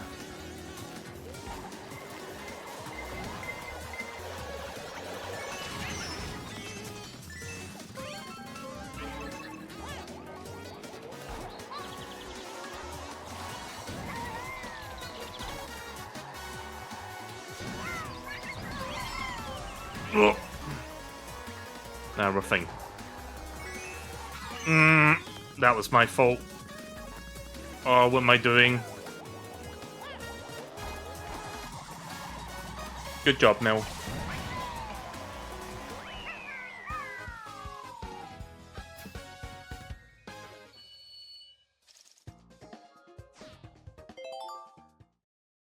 Yeah, I'm gonna fucking murder Donkey Kong now in this next race. I'm gonna try to keep him below second. Oh yeah, Waluigi Stadium from Double Dash.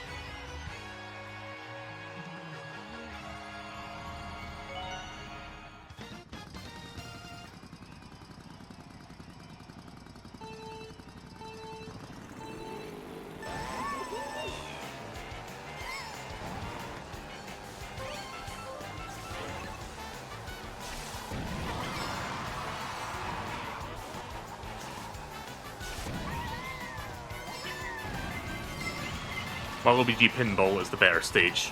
I guess it is, but I still like this one a lot. The music slaps.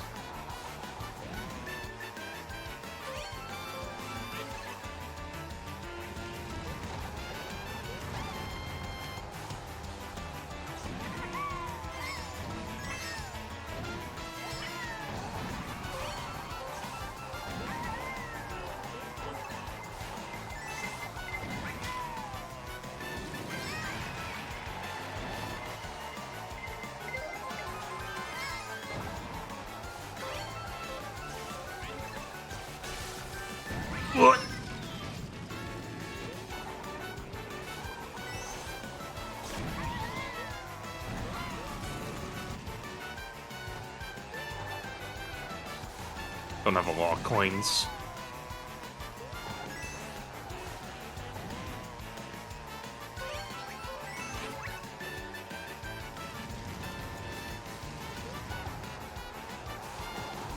Oh, there's an upper path. Okay, oh fuck. I'll have to try and get to that upper path next lap. Oh, I see now. You have to use the... You have to use the half-pipe jumps to get to them? Right. I didn't even realise that the first time.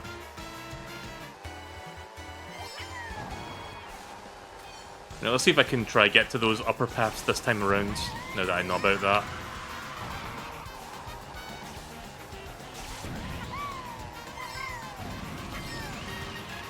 See, I think you have to jump up to the right to get to it. Oh, Jesus.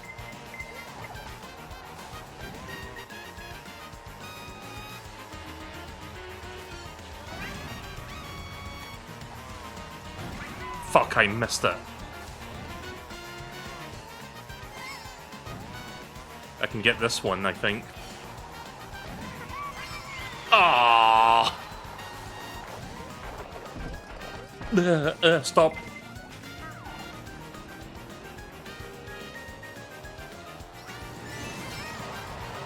No.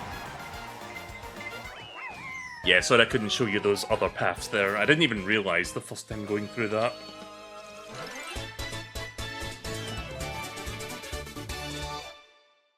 KingCraft37, thank you very much for subscribing. Welcome to the stream.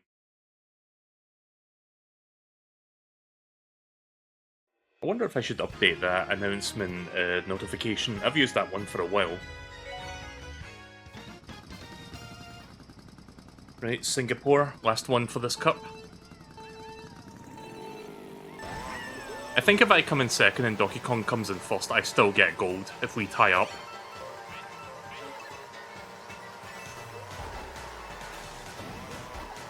Ooh.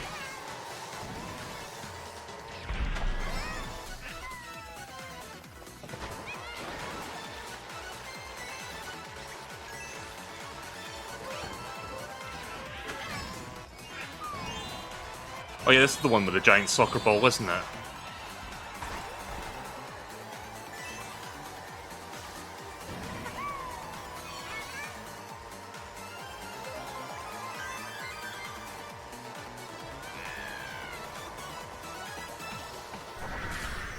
Ah!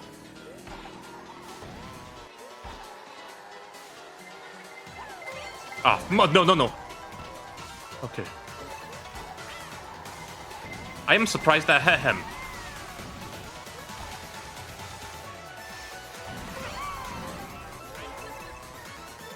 That was close.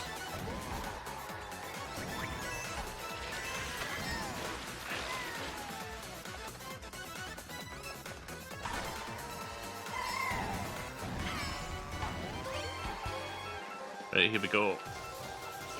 Again, as long as I beat Donkey Kong, then I'll get gold on this one.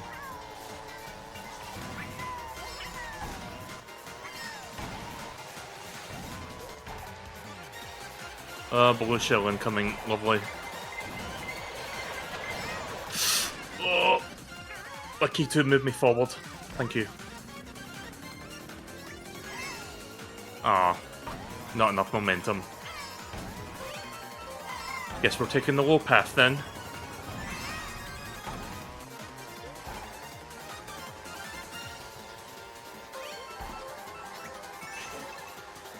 Well, at least I can defend myself now.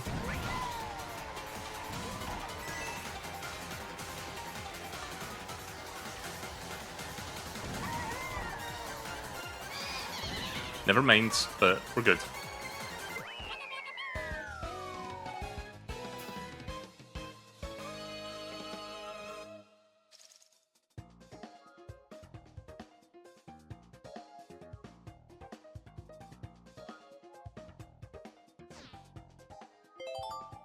Oh, I see, you have Prime. Well, thank you for the Prime subscription. It does mean a lot to me that you go out of your way to do that for me.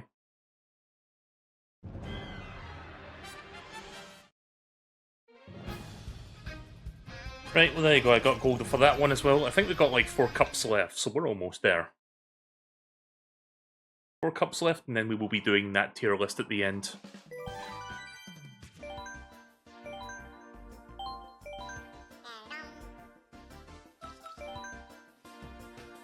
I guess it would be funny.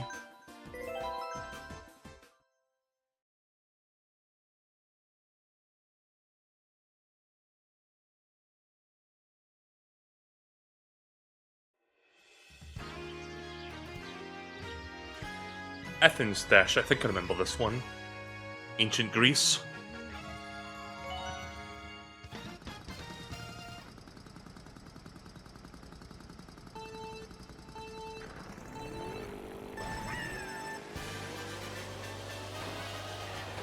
So where do I get to fight Cerberus and Hydra? Oh wait, that's the wrong video game.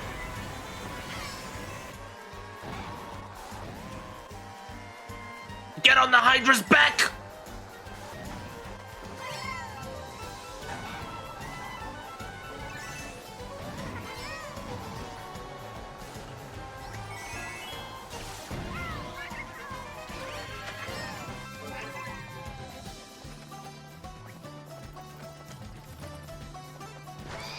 Oh, okay.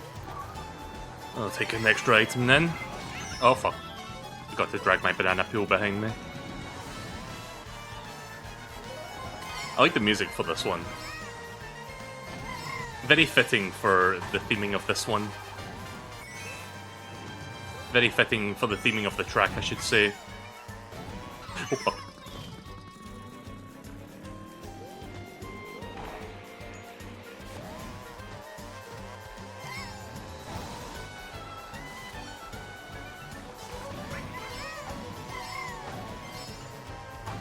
Oh damn. Oh god. Yeah, that slight bump fucking turned me like 90 degrees there.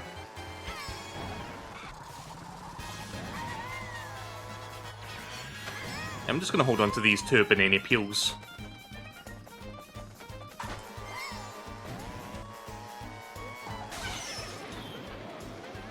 Or I can just hold on to none of them.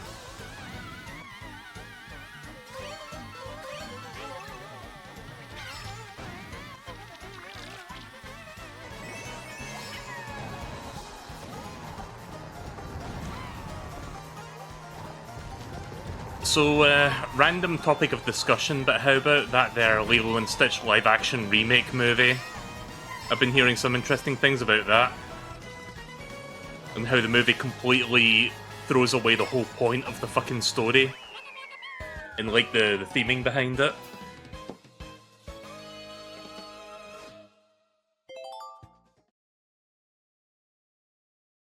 And they fucking turn Jumba into like just a spoiler for a live action Disney movie, but apparently Jumba is just a villain now. Like he's not like villain turned good guy.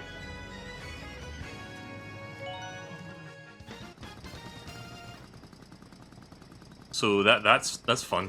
Why does Disney have to keep like making these changes to like classic movies when they're like remaking them? Like, they have to ask themselves, why are they doing that? Like, what's the point? Right, so here's Disney.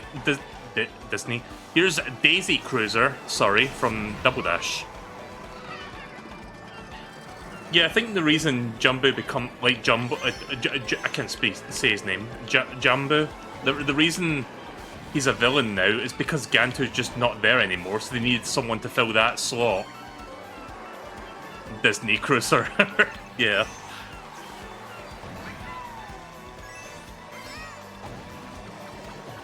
Ah, fuck already.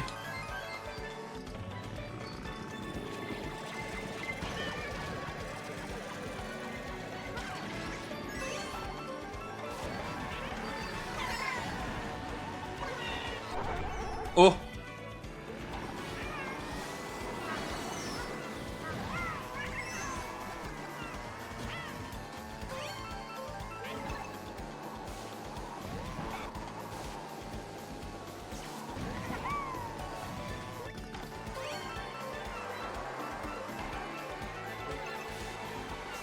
But yeah, I saw like some video reviews of like the live action remake, and they made like a bunch of changes that honestly just does not really make sense in the grand scheme of things. And, like, the whole movie, like, throws out the whole idea of, like, Ohana and family and whatnot.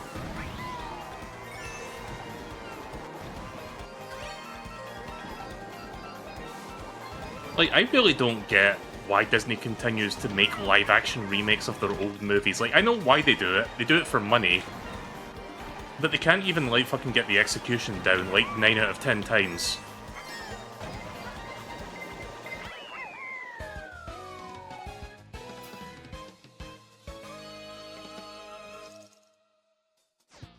Ohana means family, and family means fuck you, got mine.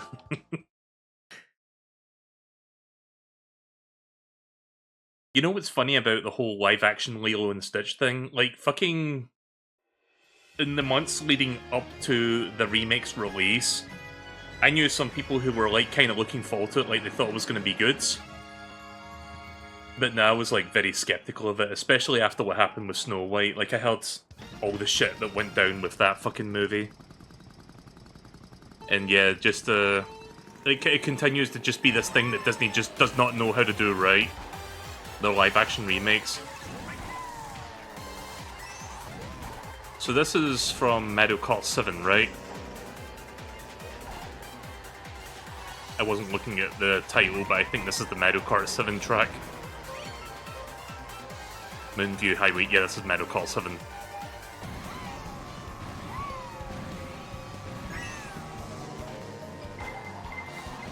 Ah, boy.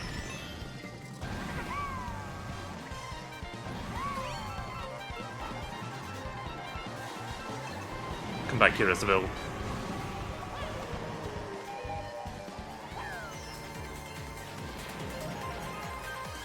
I just used my bob-omb to blow up that bob-omb car. Whoa, that fucking green shell.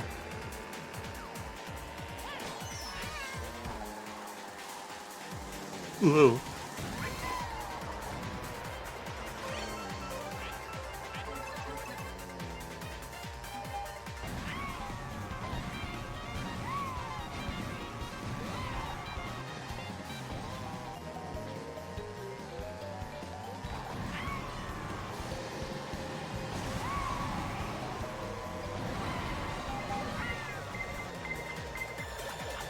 Nope.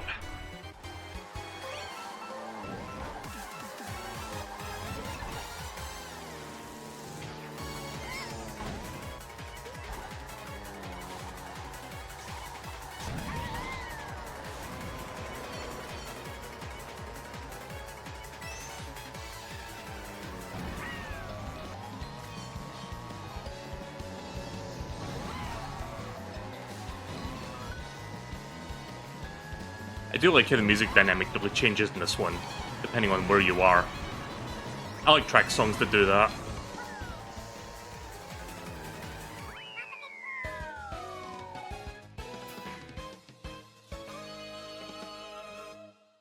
Not Disney, but the reboot that disappointed me so much that I stayed away from it was the Rugrats one. I loved Rugrats a lot as a child, but I heard that they changed a lot and no. Yeah, I heard that they're doing like a fucking floating timeline thing with that, where basically it's acting as if the original series never happened and all the characters that you know and love are basically as if they were born like 30 years later. Because Grandpa used to be, you know, like a vet in the war or something, and now he's like a fucking hippie.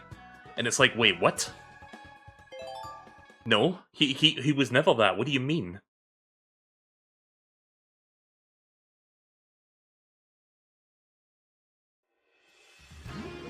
Oh yeah, I remember this one. Squeaky Clean Sprint. This is a decent track.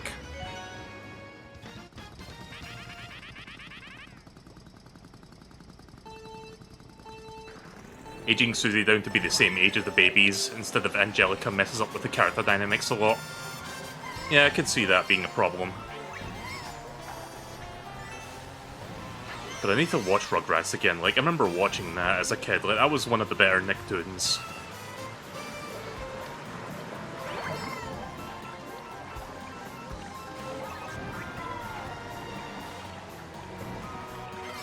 I think my favourite Nicktoon of all time, though, is Hey Arnold. Like, that one was, like, S tier. But Rugrats was still really fucking good.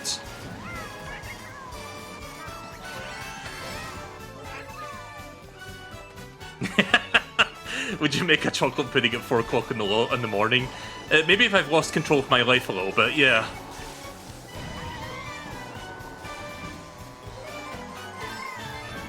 God, I remember that meme. Like, I love that. I remember seeing that episode as a kid. I fucking found that episode really funny. It's like Angelica taking full advantage of the situation and just driving like Stu to near insanity. Oh, because she basically tricks everyone to thinking that her leg is broken and it's not.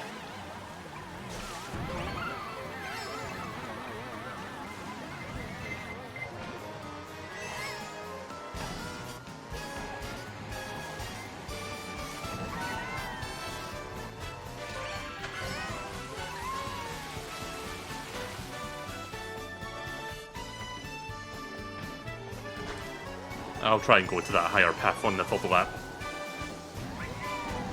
Ooh, nice. I love when a mushroom just happens to be lying in my like speed, in my line of turning, my drifting line. I mean.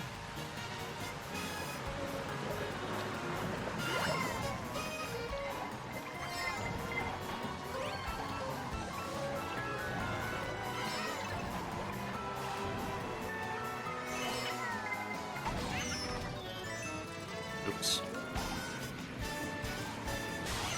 Oh my god. It's alright, I got a bit of a lead.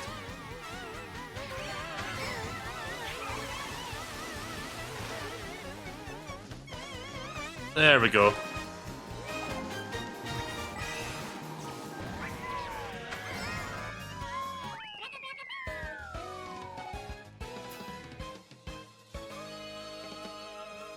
Yeah, the chocolate pudding and Stu Scream is priceless. Yeah.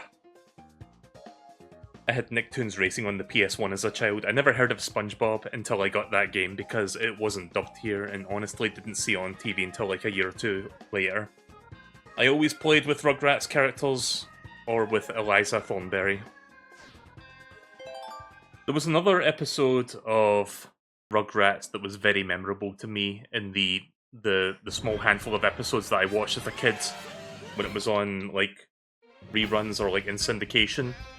It was an episode about there was this whole thing with like, so you know like vanishing cream that like is supposed to like reduce the visibility of like wrinkles and shit. Like Angelica hears about like the vanishing cream and she literally thinks that it's supposed to make you invisible. So she like plays a prank on like Tommy and it's like, hey, put this on and you'll be invisible. And then due to a number of circumstances, it looks like that the parents doesn't even know he's there, but really they're just ignoring him because they're doing something else. And then she's like, okay, now I'm gonna try it. And then it looks like everybody ignores her and then she actually panics and it's like, oh no, I now nobody will see me ever again. And then she learns a lesson about not being an asshole.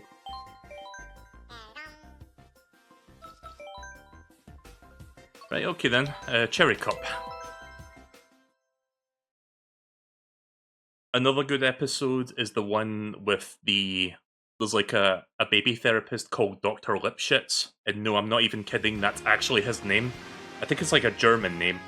But to me it sounds like the word lip and the word shits.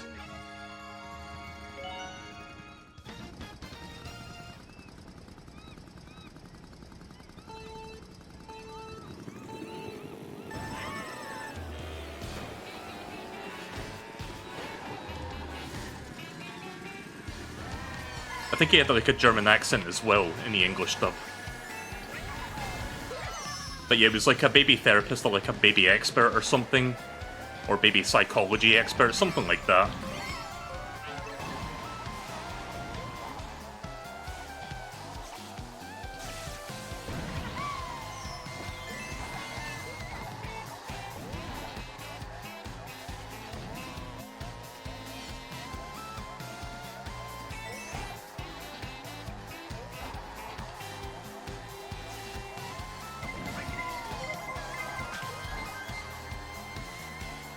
Good thing I got a bunch of green shells handy. Oh yeah, here's the one with the soccer ball, I think. Whoa. Or not. Never mind, I thought that was like that one set piece.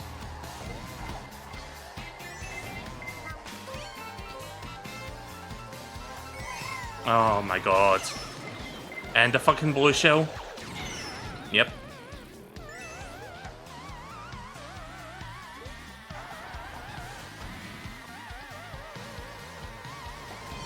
Oh, why would you steal that from me?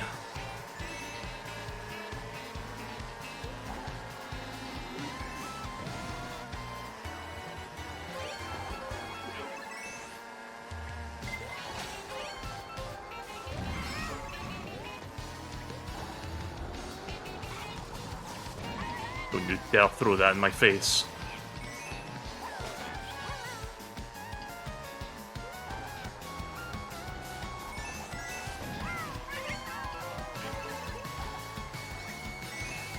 Another episode of Rugrats that I remember from like the early seasons, where Stu basically comes up with an invention for a new toy for his like toy company or something, and it's like this robot cat toy, and it's supposed to be like this cutting edge thing where it's like something that babies can really enjoy playing with, but it like really fucking freaks out Tommy and like Chucky, and they're just like trying to get rid of it.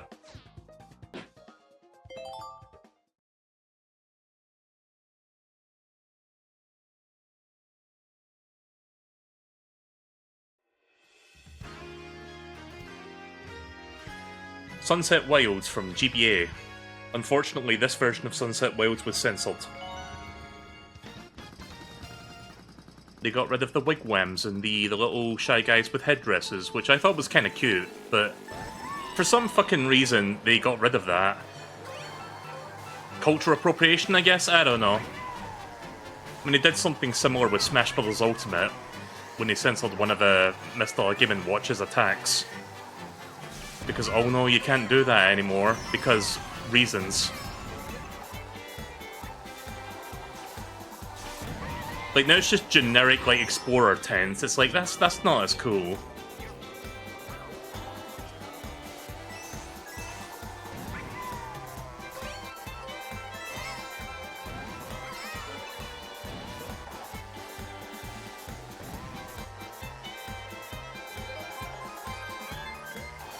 Yeah, I wish they kind of kept it untouched, honestly, but what can you do? Fucking sucks.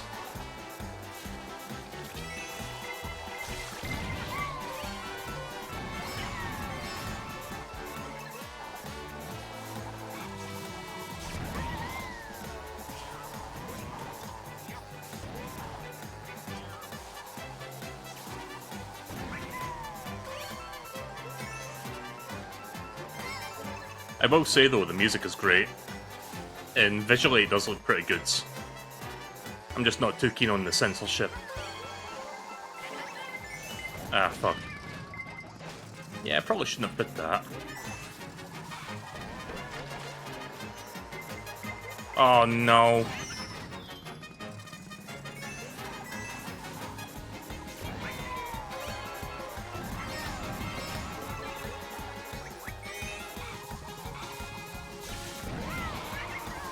Do it.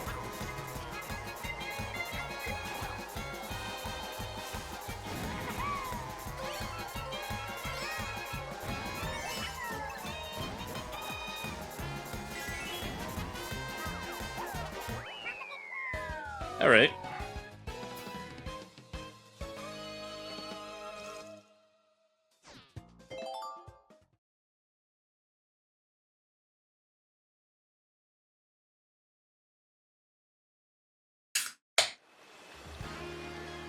Ah, yes, one of my favourite Wii tracks, Koopa Cape.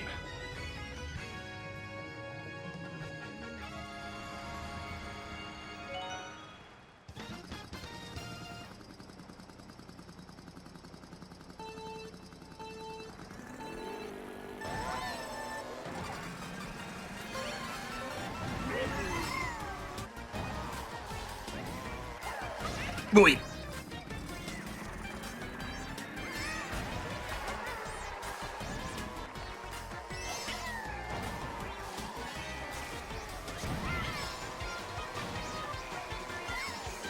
Yeah, I'd say this one recreates Koopa Cape pretty accurately. pretty faithfully.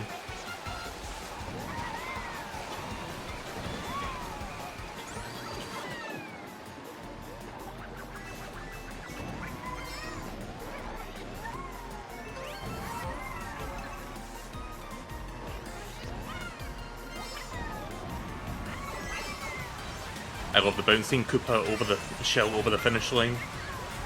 Oh yeah.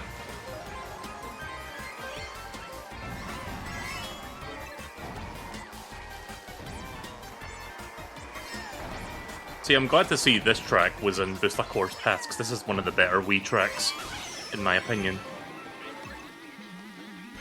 Like, I've said it before, but I always enjoy tracks that have like a bit of a journey feel to them, like a beginning, middle, and end. And this is like one of the better like examples of that. Oh fuck.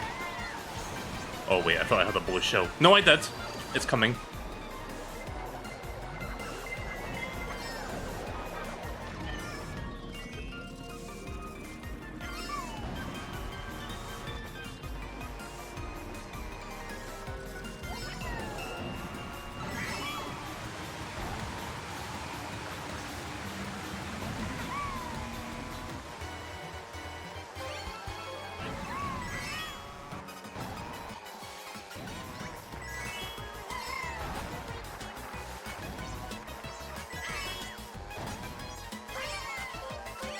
Two items.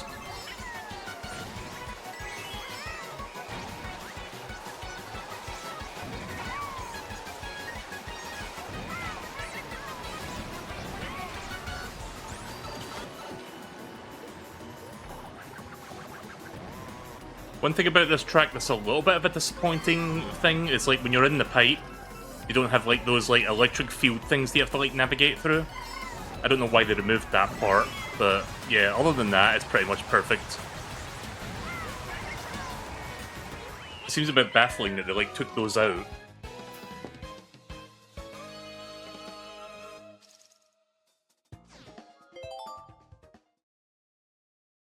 Was that the last track, or was that second to last? I kind of lost. I kind of lost track. But yeah. No, I guess this is the last one. Vancouver Velocity. I don't think I remember this one as much.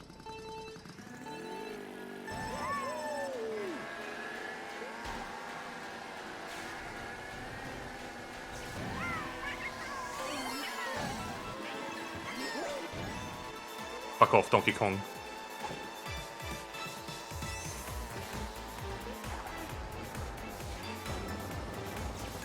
Yeah, I don't remember this one as much. Maybe I've played this one like a couple times, but not that often.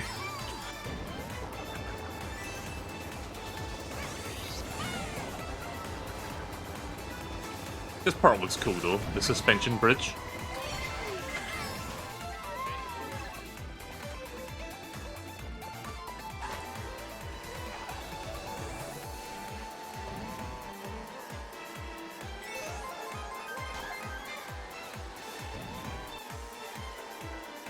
So Vancouver is in Canada, right?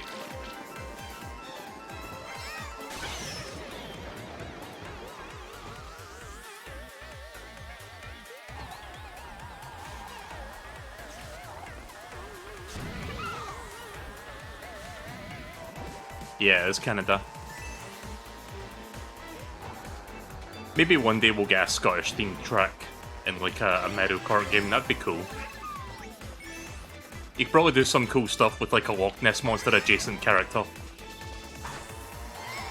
Like have fucking like, what's that one Loch Ness Monster-esque Mario character? The Nessie? Like, I think that was his name? Like just have him in there somewhere? Oh fuck. Oh! Leave me alone, Donkey Kong. I did warn you.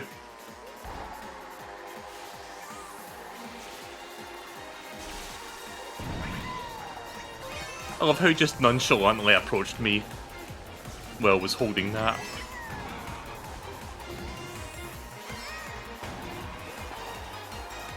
Okay, that's cool. Bit of an ice show going on in there.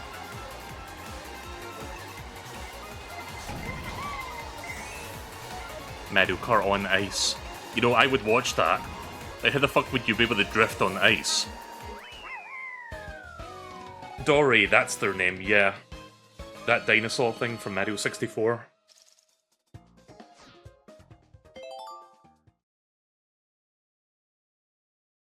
But yeah, you could probably integrate them into like a Scottish themed track somewhere. Right, that's another gold. I think we've got 2 cups left, so we're almost done. 2 or 3 cups left. I keep losing track. Oh hey. I guess because that was the only gold I didn't get in my original run, like when I played this game a year or so ago, I didn't actually see this. Okay. You know what, let's watch this and then let's do the rest of these. I totally forgot this was I didn't even realize this was a thing, to be honest with you.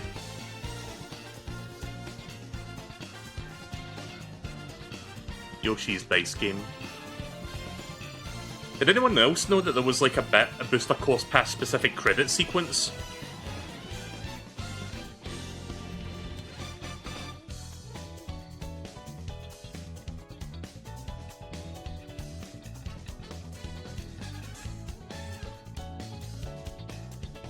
But yeah, we still have like, I think 3 cups left, or 2 or 3 cups left. So we're not quite done yet. Again, I would have done this on a blank save file if it wasn't for the fact that the DLC is like restricted to the account you got it on. So I can't exactly like do a new save file on a different account, and I don't want to delete my current progress. Oh, it's a medley, okay. That's cool.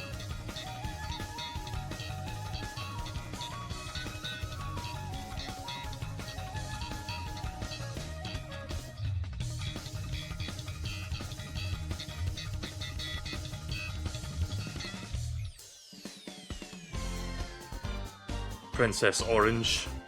I get it. I don't get it. Burn ban.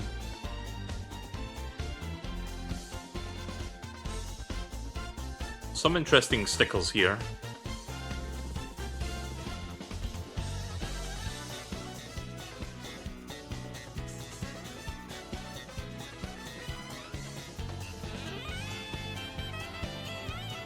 There's that Mario Kart 8 jazz saxophone.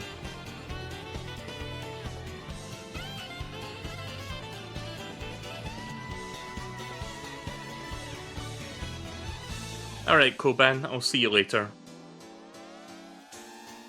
Just 5 more days. Yep, 5 more days, and then we have a new Mario Kart, finally. Again, over 10 years between Mario Kart 8 and the new one. Crazy gap between games. Kinda sucks that the Switch never got its own Mario Kart. Like, it's basically just using the Wii U one.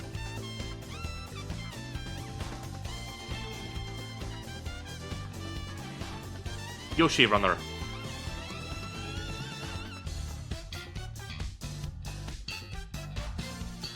Yeah, some kind of, like, cute little stickers here and there. I like them. Bomb plugs. Oh yeah, Wario's Goldmine, I've seen that image before.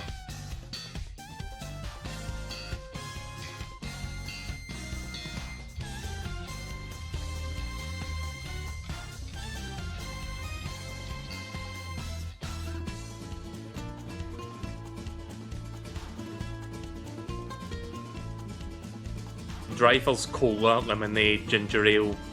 I don't know what that next one says. Grape. Something and then soda.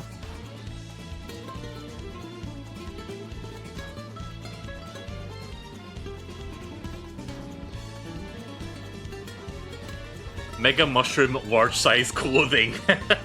That's funny.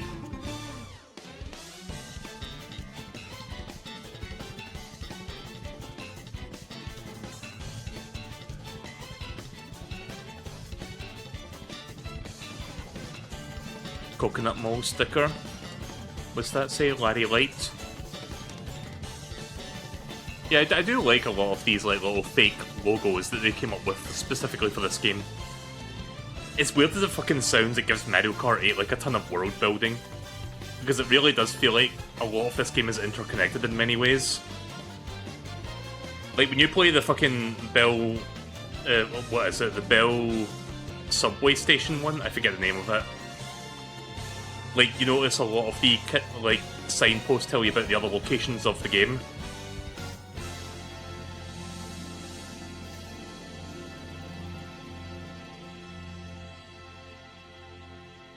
So yeah, I've never seen this image before. This is my first time looking at it. So that's cool. But I never actually bothered to get the gold on that one cup, so I didn't even know that was a thing if you did all of the cups. So that was neat to see that on stream. But yeah, we're not quite done yet. We've still got a few cups left to go on this save file. Since I need to like get those done for the marathon. Yeah, I just got 2 cups left, so we can get these done real quick. Acorn Cup. Rexa, that's Rainbow Exploration Agency, right? I don't know, actually. Maybe? I would assume that might be adjacent to NASA.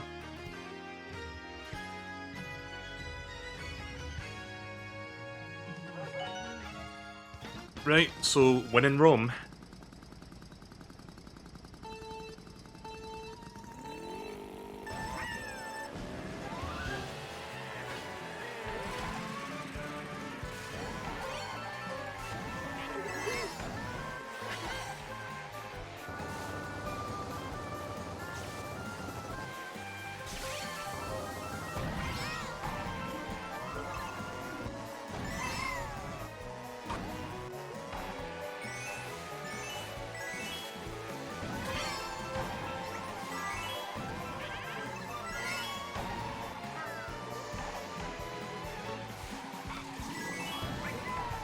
Oh, there's a big gap between me and second. Pizza! Said I saw a pizza sign back there.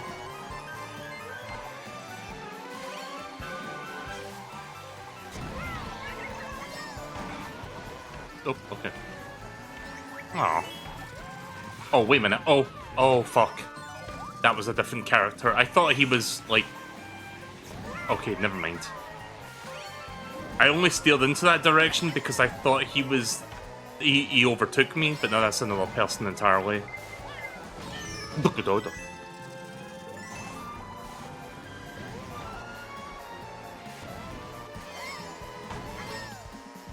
We're still in the lead.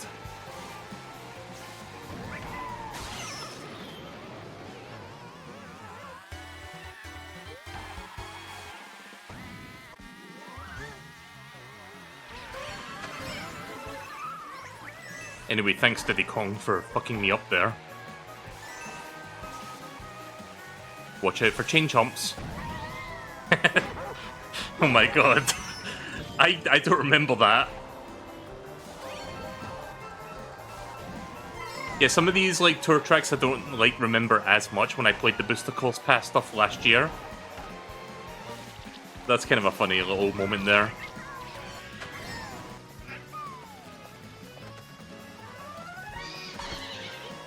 Did you know that the Chain Chomp was created because Shigeru Miyamoto as a child had a fear of dogs? This has been Did You Know Gaming. Don't forget to like, comment, subscribe, and go fuck yourself. And don't forget to watch our 10-hour video of like fun Mario facts that you can listen to while you fall asleep.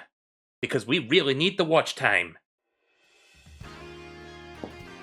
Again, go fuck yourself. Anyways. Right, so here's a good one from Double Dash. I'd say this is in the upper echelon of Double Dash tracks. I like this one.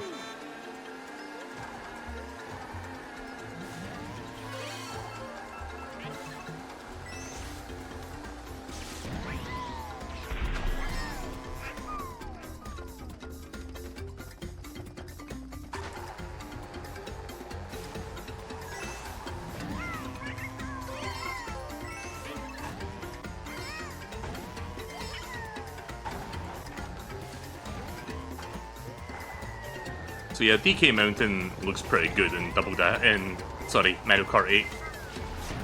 Nice. Cock blocked.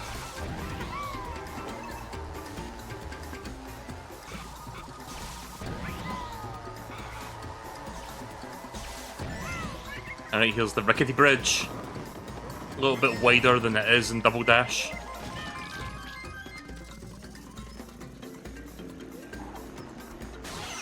Fucking hell.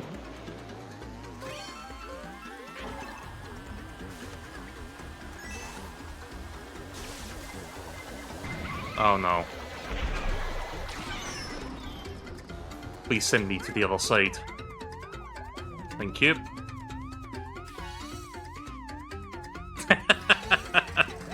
Oh my god.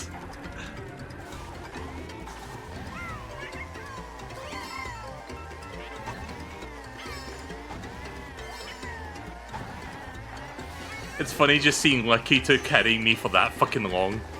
And I went in second, and then Lakito carried me back into first place.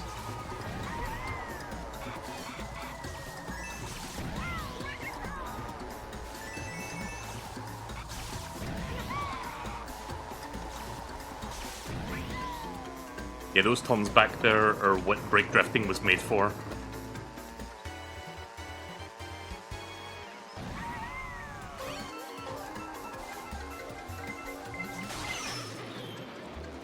Alright, well that ultimately didn't mean anything. Uh-oh. Oh, not again! No!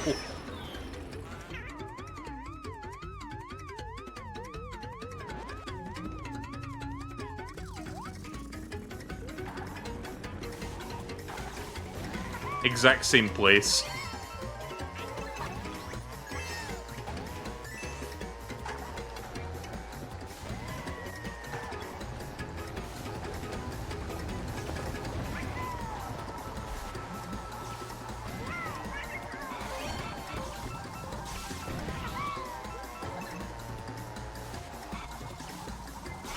Oh god. Ugh. It's alright, we should be good. Yeah, I think you can only trick stunt jump off of the, like, the left or right edges of the bridge. I just didn't want to risk falling off them. Man, fucking Lakito literally carrying the team there.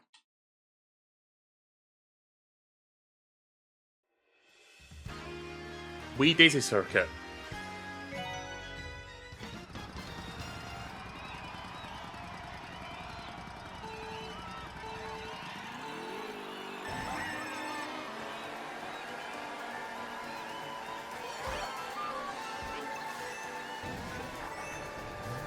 Okay.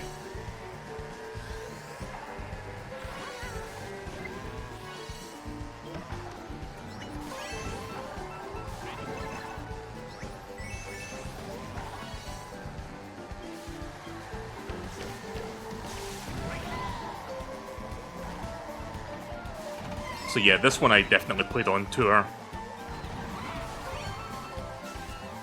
when I streamed it the other day. Remember doing this one a few times.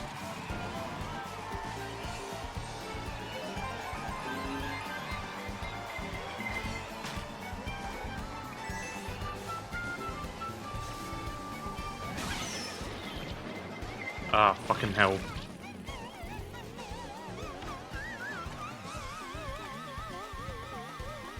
Good music.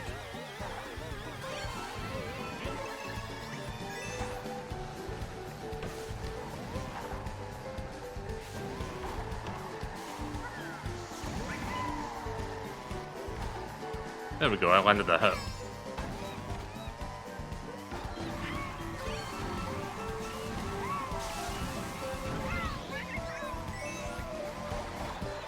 Oh my god.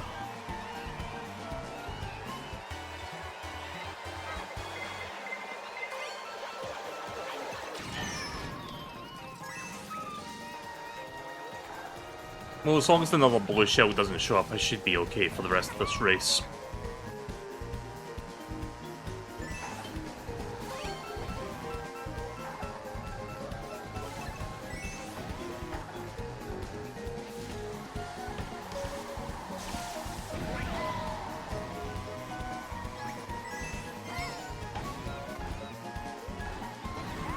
Give me that double. Nope.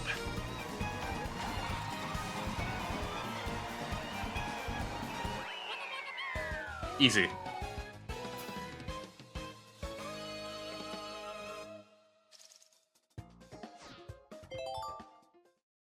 Right, one more track for this cup, and then we got one final cup to tackle.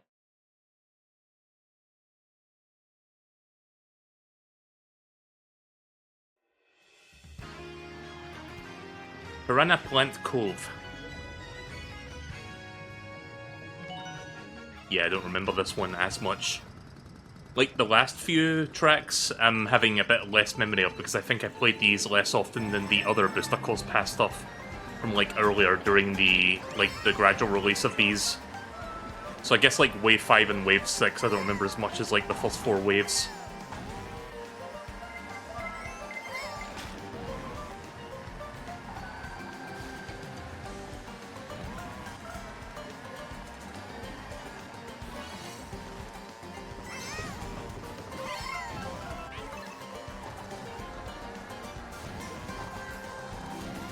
This one looks alright so far. Alright, going back in the water. Get back in the water!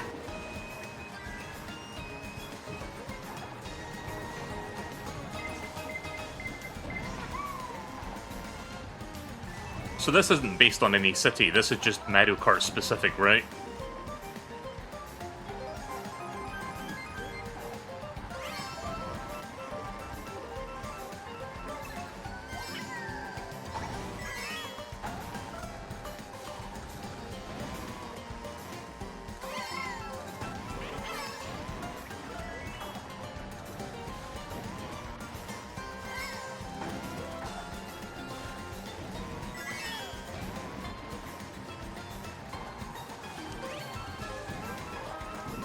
Whoa.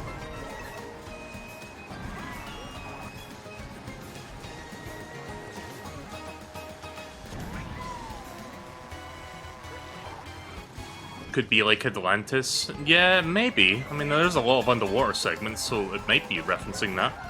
Oh god, it's the eel from Mario 64.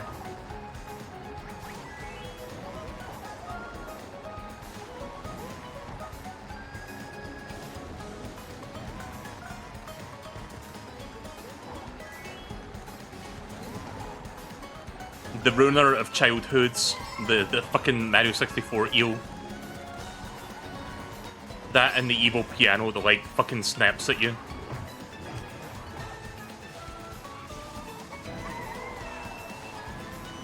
Yeah, this is a very underwater heavy track.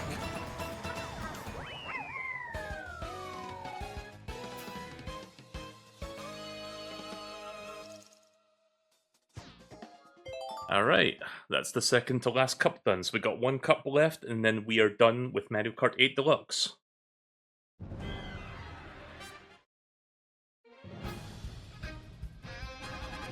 So yeah, I've been getting through these at a pretty rapid pace, thankfully. I'm actually kind of relieved that it's not taking me more than a single attempt to like complete each cup. Because I didn't want a situation like Mario Kart Wii, where it was taking me like 4 or 5 tries just for a couple of the cups in that game.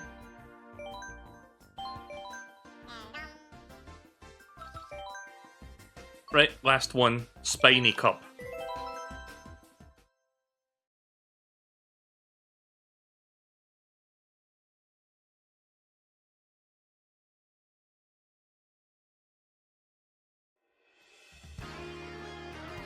Madrid Drive.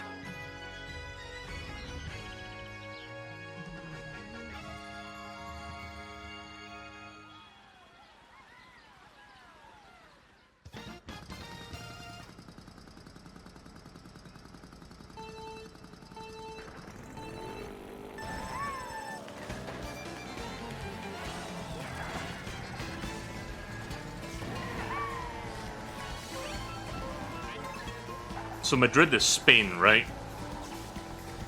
Kinda sounds like it based on the instrumentation.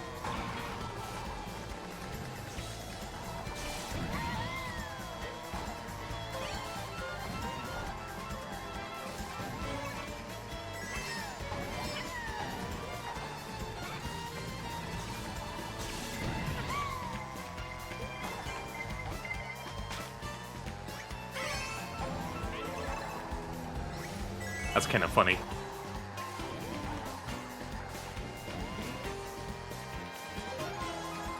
Oh, going this way now.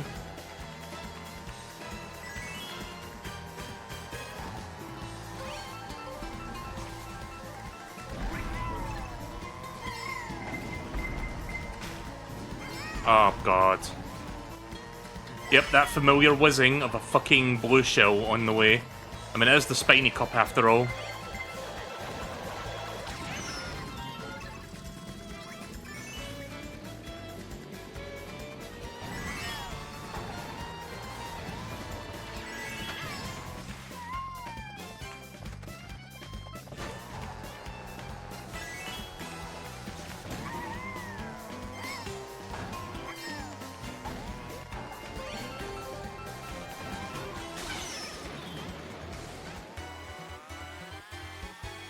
Right, going right again.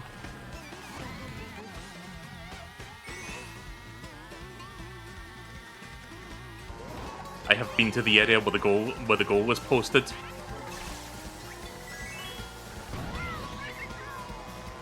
Or the goal was placed, I mean, but yeah. I'll read the rest of that in a second. I want to make sure I retain my first position. Oh yeah, here's the part with the soccer thing that I remembered.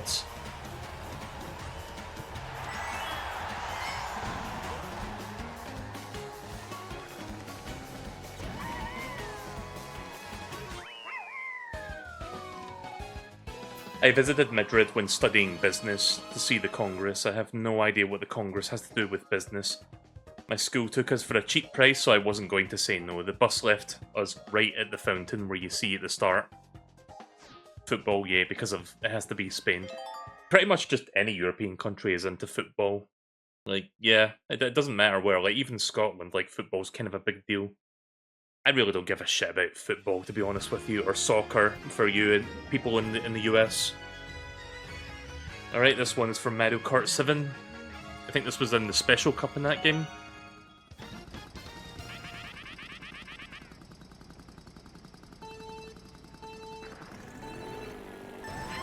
Oh hey, I can see the tiny planetoid from Mario Galaxy in the sky. Look at that.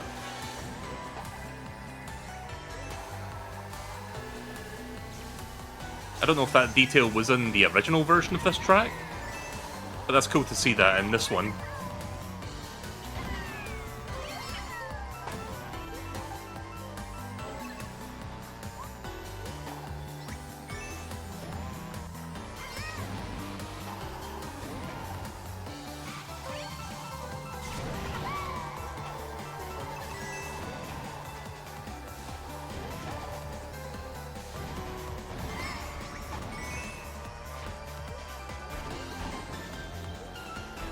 I think I need a mushroom for that.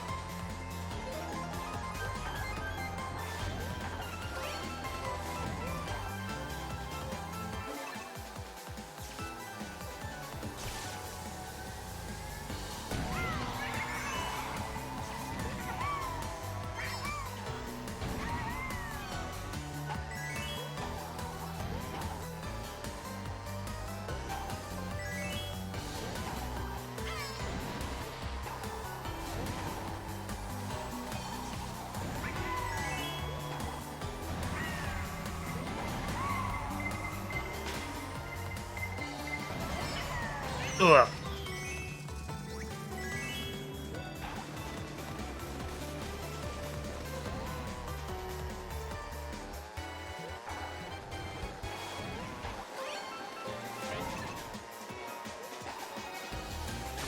Oh god.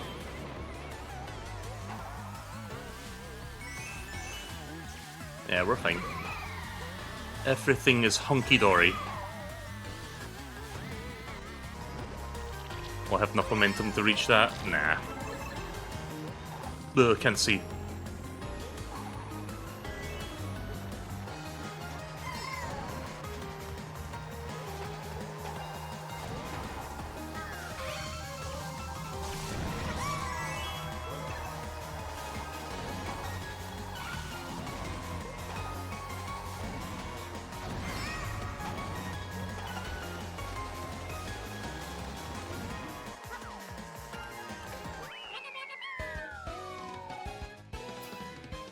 Unless it's got Mario in it, I don't care about Sports Ball.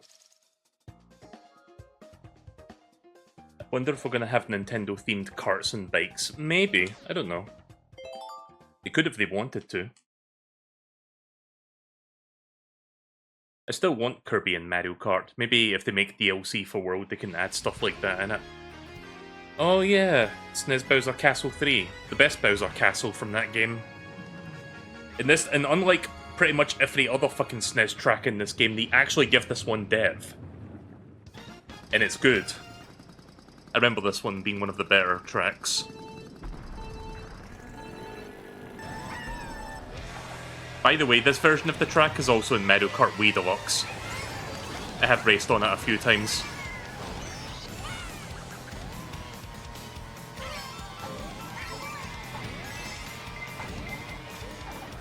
Good use of the anti-gravity for this.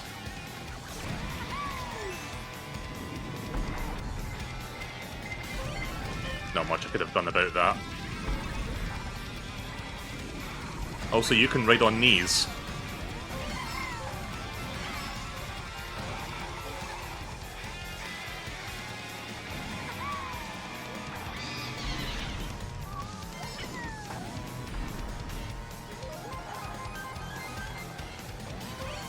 I do love this version of the Bowser Castle music, it's pretty good.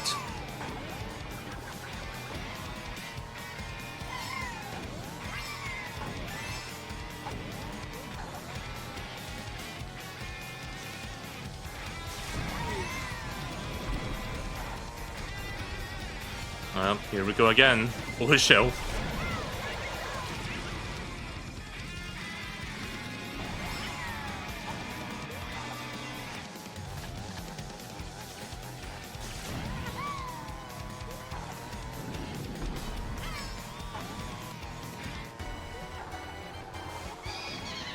Oh, thanks, Boo. Oh, thanks, Lightning Bolt. Nah, we should be fine. Again, everything's hunky-dory, chat. We should be good. Especially if I get a double to defend myself. Yep.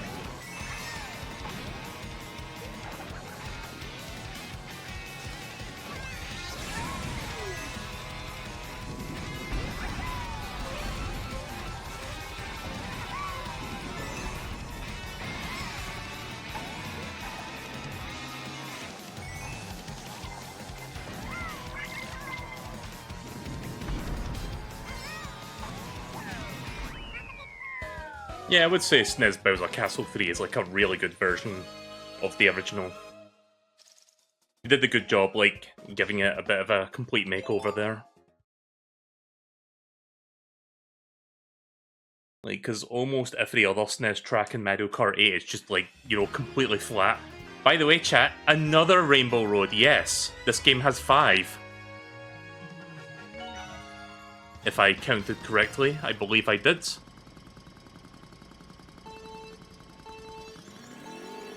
Or 4. Wait, is it 4 or 5? I've lost count, honestly, but there's just so many of them. You know what? It's the last track. I'm gonna do it. Hang on. Let me just mute that. And let me get the song. I should have planned for this, but I may as well just do it now.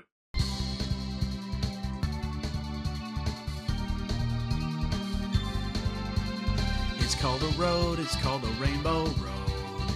It is a road that you go. It's called a road, it's called a rainbow road. And you will know when you get there. It's called a road, it's called a rainbow road. It is a road that you go. It's a road that you go when you die. That was perfectly timed with the fucking lyrics. It's a road we're all gonna go. It's a road called Rainbow Road. It's got Princess Peach. The timing. It's a road called Rainbow Road. It's a road we're all gonna go. We'll go. It's Rainbow Road. It's where you go when you die. It's Rainbow Road. I'll miss you again. Oh, Jesus.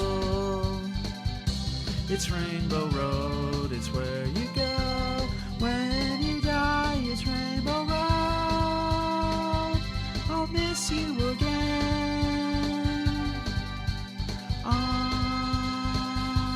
Oh boy. Oh good, right, I still had iframes.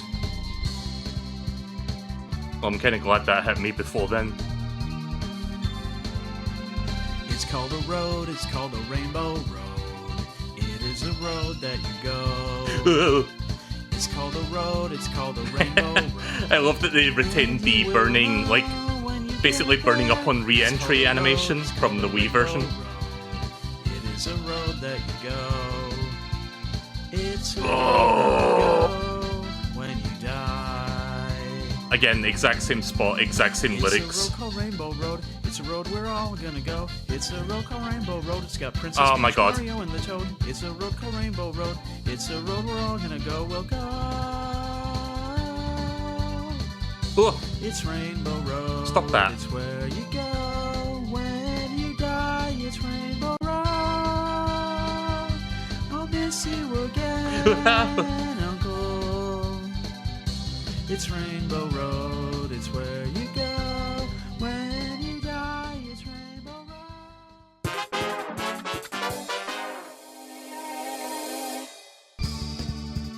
alright, let's fucking go. It's called a road, it's called a rainbow road. It is a road that you go. It's called a road, it's called a rainbow road. And you will know when you get there. It's called a road, it's called a rainbow road. It is a road that you go.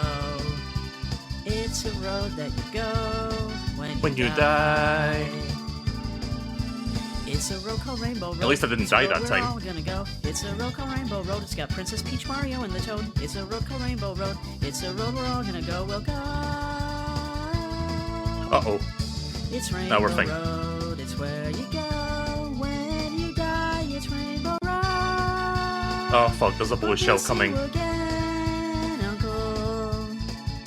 It's Rainbow Road. It's where you go when you die. It's Rainbow Road. I'll miss you again on Rainbow Road.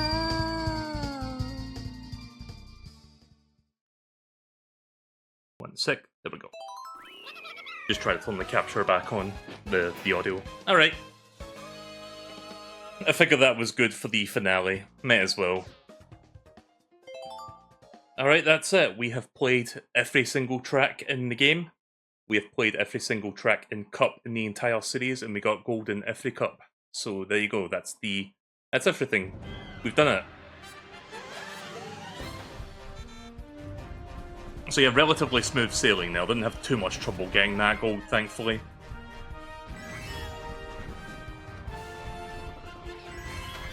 But yeah, I do have one last thing I'm going to be doing tonight. Like, I'm not going to be ending after I finish this game. I do have, like, another thing I'm going to be doing next to cap off the marathon. But in terms of gameplay, that was the last thing I did for the whole thing. So that was enjoyable.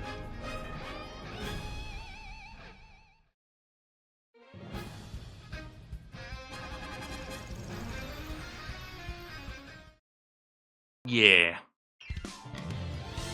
You know what? Let's have the credits play one more time. Why not? It's a good way to bookend it, even though I saw this like about half an hour ago. Again, I had no idea this was even a part of this, like, of DLC, like these credits. I can speak. But yeah, in just a few minutes, I'll be doing a Mario Kart tier list. In fact, I have 2 tier lists that I want to do for the next hour or so. Don't know how long it'll take, but I'll try to go through it as quickly as possible, because one of these 2 tier lists is gigantic. But I'll try to fill it as best as I can. But yeah, my overall thoughts on Mario Kart 8. Obviously, my favourite Mario Kart of the series, and it continues to be so. Like, it's such a... I don't want to use the word perfect, but it kind of feels like the perfect Mario Kart for me personally. Will Mario Kart World be even more perfect than this? It's a bit too soon to say, but I'm sure I'll enjoy the new game when it comes out, even if it doesn't have as much content as this game does. But to be fair, this game does, you know, have like... It has the DLC from the Wii U version and has like a bunch of DLC made specifically for this game, so... obviously World will not stack up when it comes to the sheer quantity of cups and tracks, but I would like to hope that eventually Nintendo adds DLC to that as well and makes that game better. But I'm still excited for World when it comes out in just 5 days, by the way. 5 days.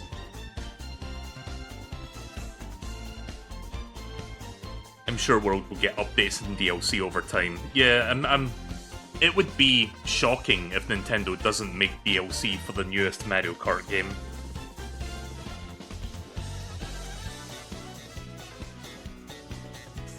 When they're going to make DLC for it, I don't know. Maybe in about half a year we'll hear something about it. I'm pretty sure if they have DLC planned, they're already working on it.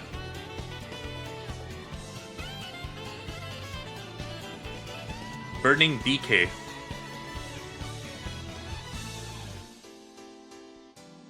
Yeah, there's some little stickers and things here that I never noticed the first time around. Also, like the fucking Moo Moo Meadows cow warning symbol.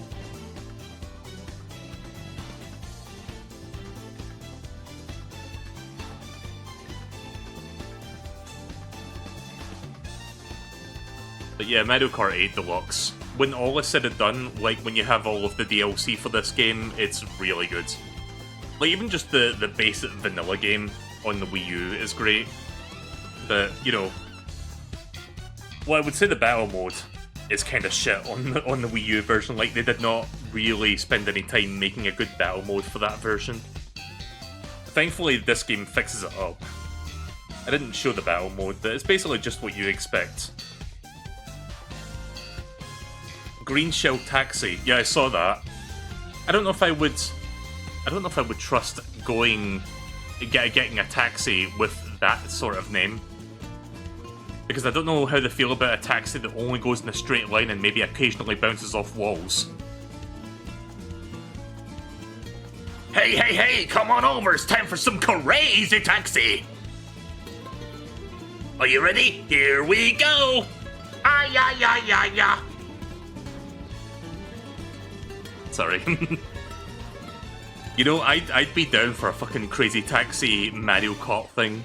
That'd be funny. Just don't have a floating arrow above you, like that's patented, like Sega will sue for that.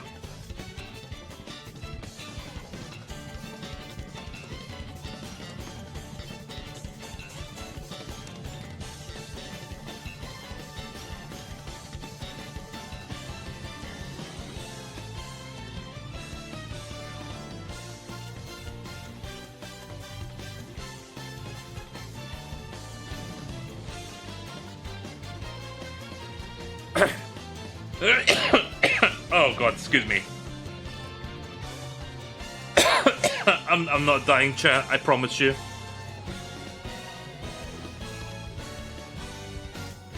I think the crazy taxi bit was a bit too much for my throat, but I'm okay. I'm not dying.